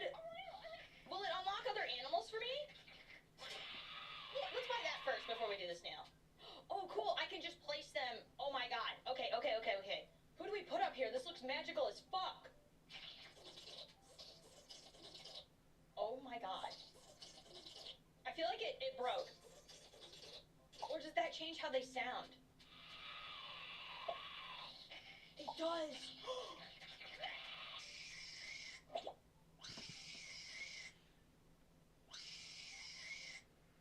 Oh my god. I want to see what you sound like, buddy. Gerald! Yes! Bring the whole... You want me to take the whole choir up? We want to see what the choir sounds like?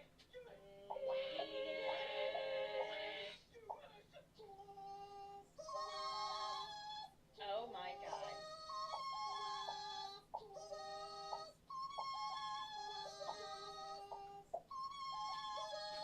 Oh my god.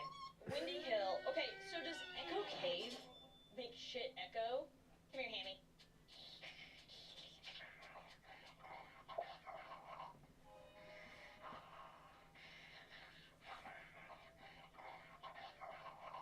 Nothing else is going here. That's Hammy's domain. Come here, Steven. The people request you to enter Satan's domain.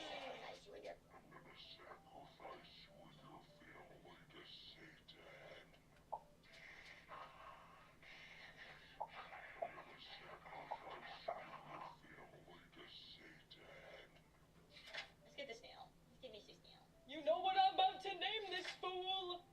Gary! I put 2 R's. Wait, does Gary have 2 R's or 1? Oh my god, it's 1, isn't it? Beautiful.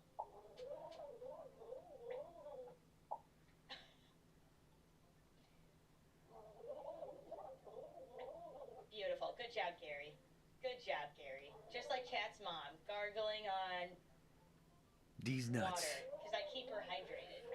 Wait, wearing this costume makes all animals use the recorded cries as they are? Wait, this changes them? Wearing this costume makes all animals use duck cries? You killed the legendary Venom Dragon without any training, clearly. That was a legendary Venom Dragon? Yes, idiot. It should have killed you. What should I have done? I just wanted to save you. You're not kidnapping all the other girls you've been saving, are you? There was a girl when I killed the legendary Blaze Dragon. The Blaze Dragon? God-breathing sword? The Ice Clan entrusted you, of all people, with it? I actually didn't need the sword.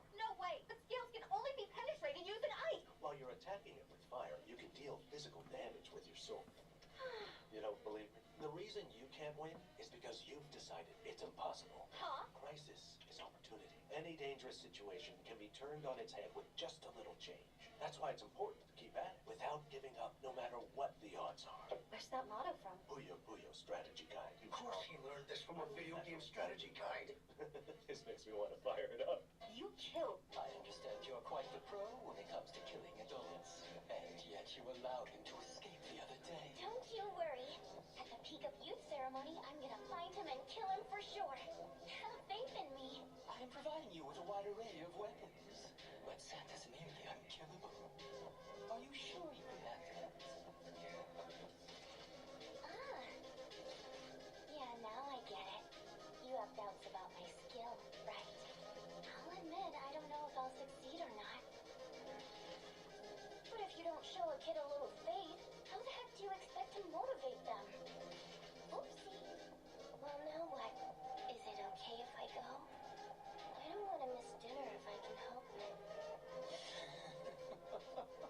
I understand you're quite the pro when it comes to...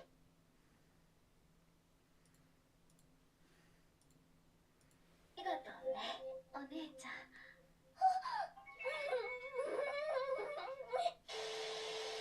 決まりにはまだ負けてねえ。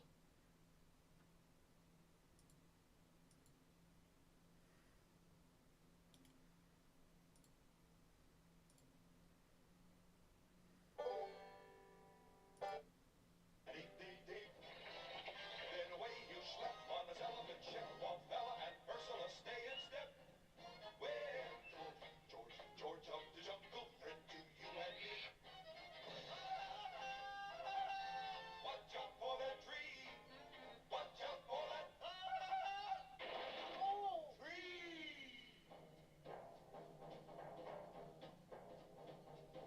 George of the jungle, friend to you and me.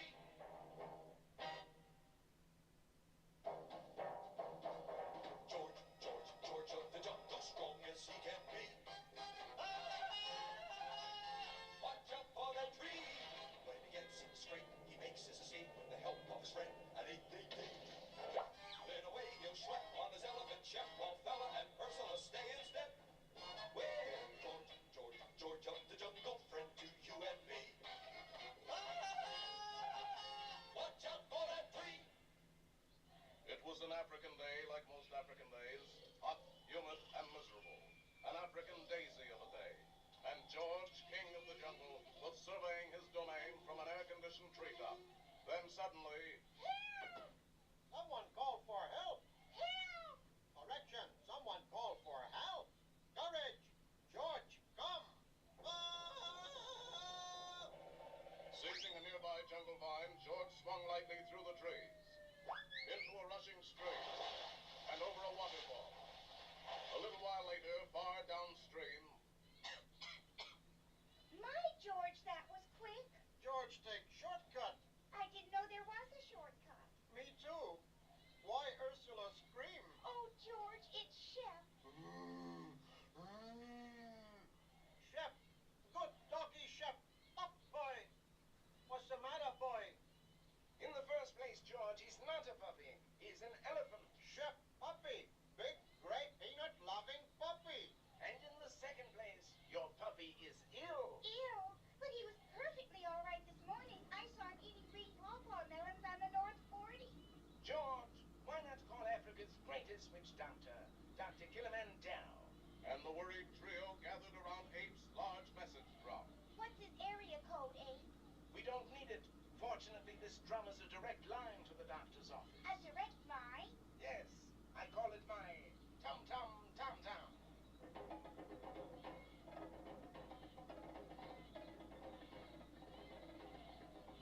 Doctor, it's George of the jungle. Tell him us witch doctor don't make house calls. It isn't George, it's his doggy who is sick. Oh, that's different. I never could resist a bow wow. That's a bow wow? See? Doctors say Shep in bow wow. Big, great, droopy nose bow wow. 4 years of John Hopkins for this. Well, let's take a look, see. Stick out your tongue. Not you, him. This looks like a tough case.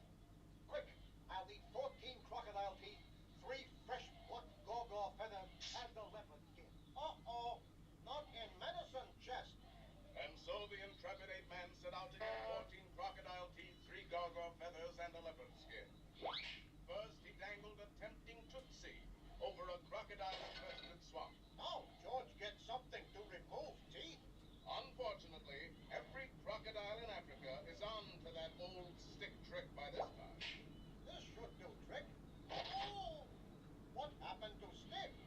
Oh, there it is. Hold still, George. I'm removing the last one now. Of course, pulling teeth is a little out of my line. There. Oh! Ow! Well, what do you know? 14 crocodile teeth, and they're beauty. Now for the gaga feathers, George. A few hours later found the Jungle King climbing toward the nest of a 10-foot gaga, prehistoric remnant of a day when birds ruled the world. With jungle cunning, the ape-man inserted himself into the gaga nest to await the coming of the great mother bird. Unfortunately, gaga chicks live exclusively on earthworms and swamp moss. What? You won't eat swamp moss? You're no kid of mine, kid. And the great bird seized George in her talons, flew into the air and dropped him. But during the trip, resourceful George had been able to pluck the 3 gaga feathers he needed. George, just lucky, I guess.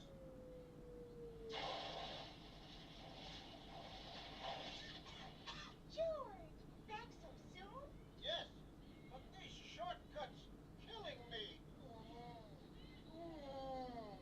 Oh, doctor, is it a crisis? No, lady, that is a thermometer. George, go get leopard skin now. I don't want to sound like a smart aleck, George, baby, but you're wearing one. But that's my leopard skin. Look at it this way. Is a doggy man's best friend or not? But doctor, Shep is an elephant. Look, George thinks he's a dog, Shep thinks he's a dog, I think he's a dog. What are you, some kind of a troublemaker? With that crushing argument, the matter was settled. 14 crocodile teeth, 3 gaga feathers, and the leopard skin. I think we can start to work. Get me plenty of hot water and some clean towels. You going to operate?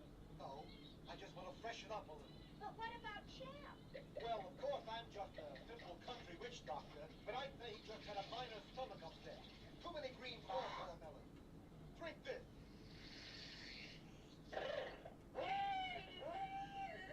Heavens, what was that? Well, of course, Shep is a doggy, but if he was an elephant, that would have been a bird.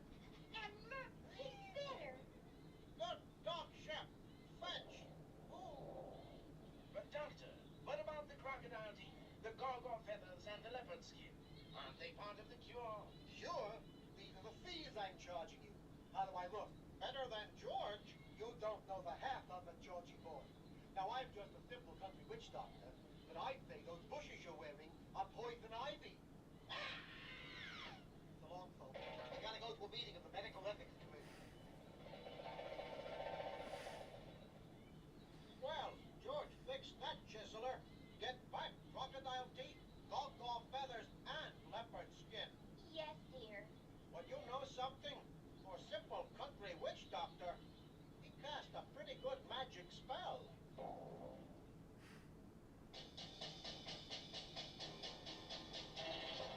Headlights on your racing car, Tom? The monster rally is held only at midnight during a full moon, Marigold. Tom, boy, are you sure you would?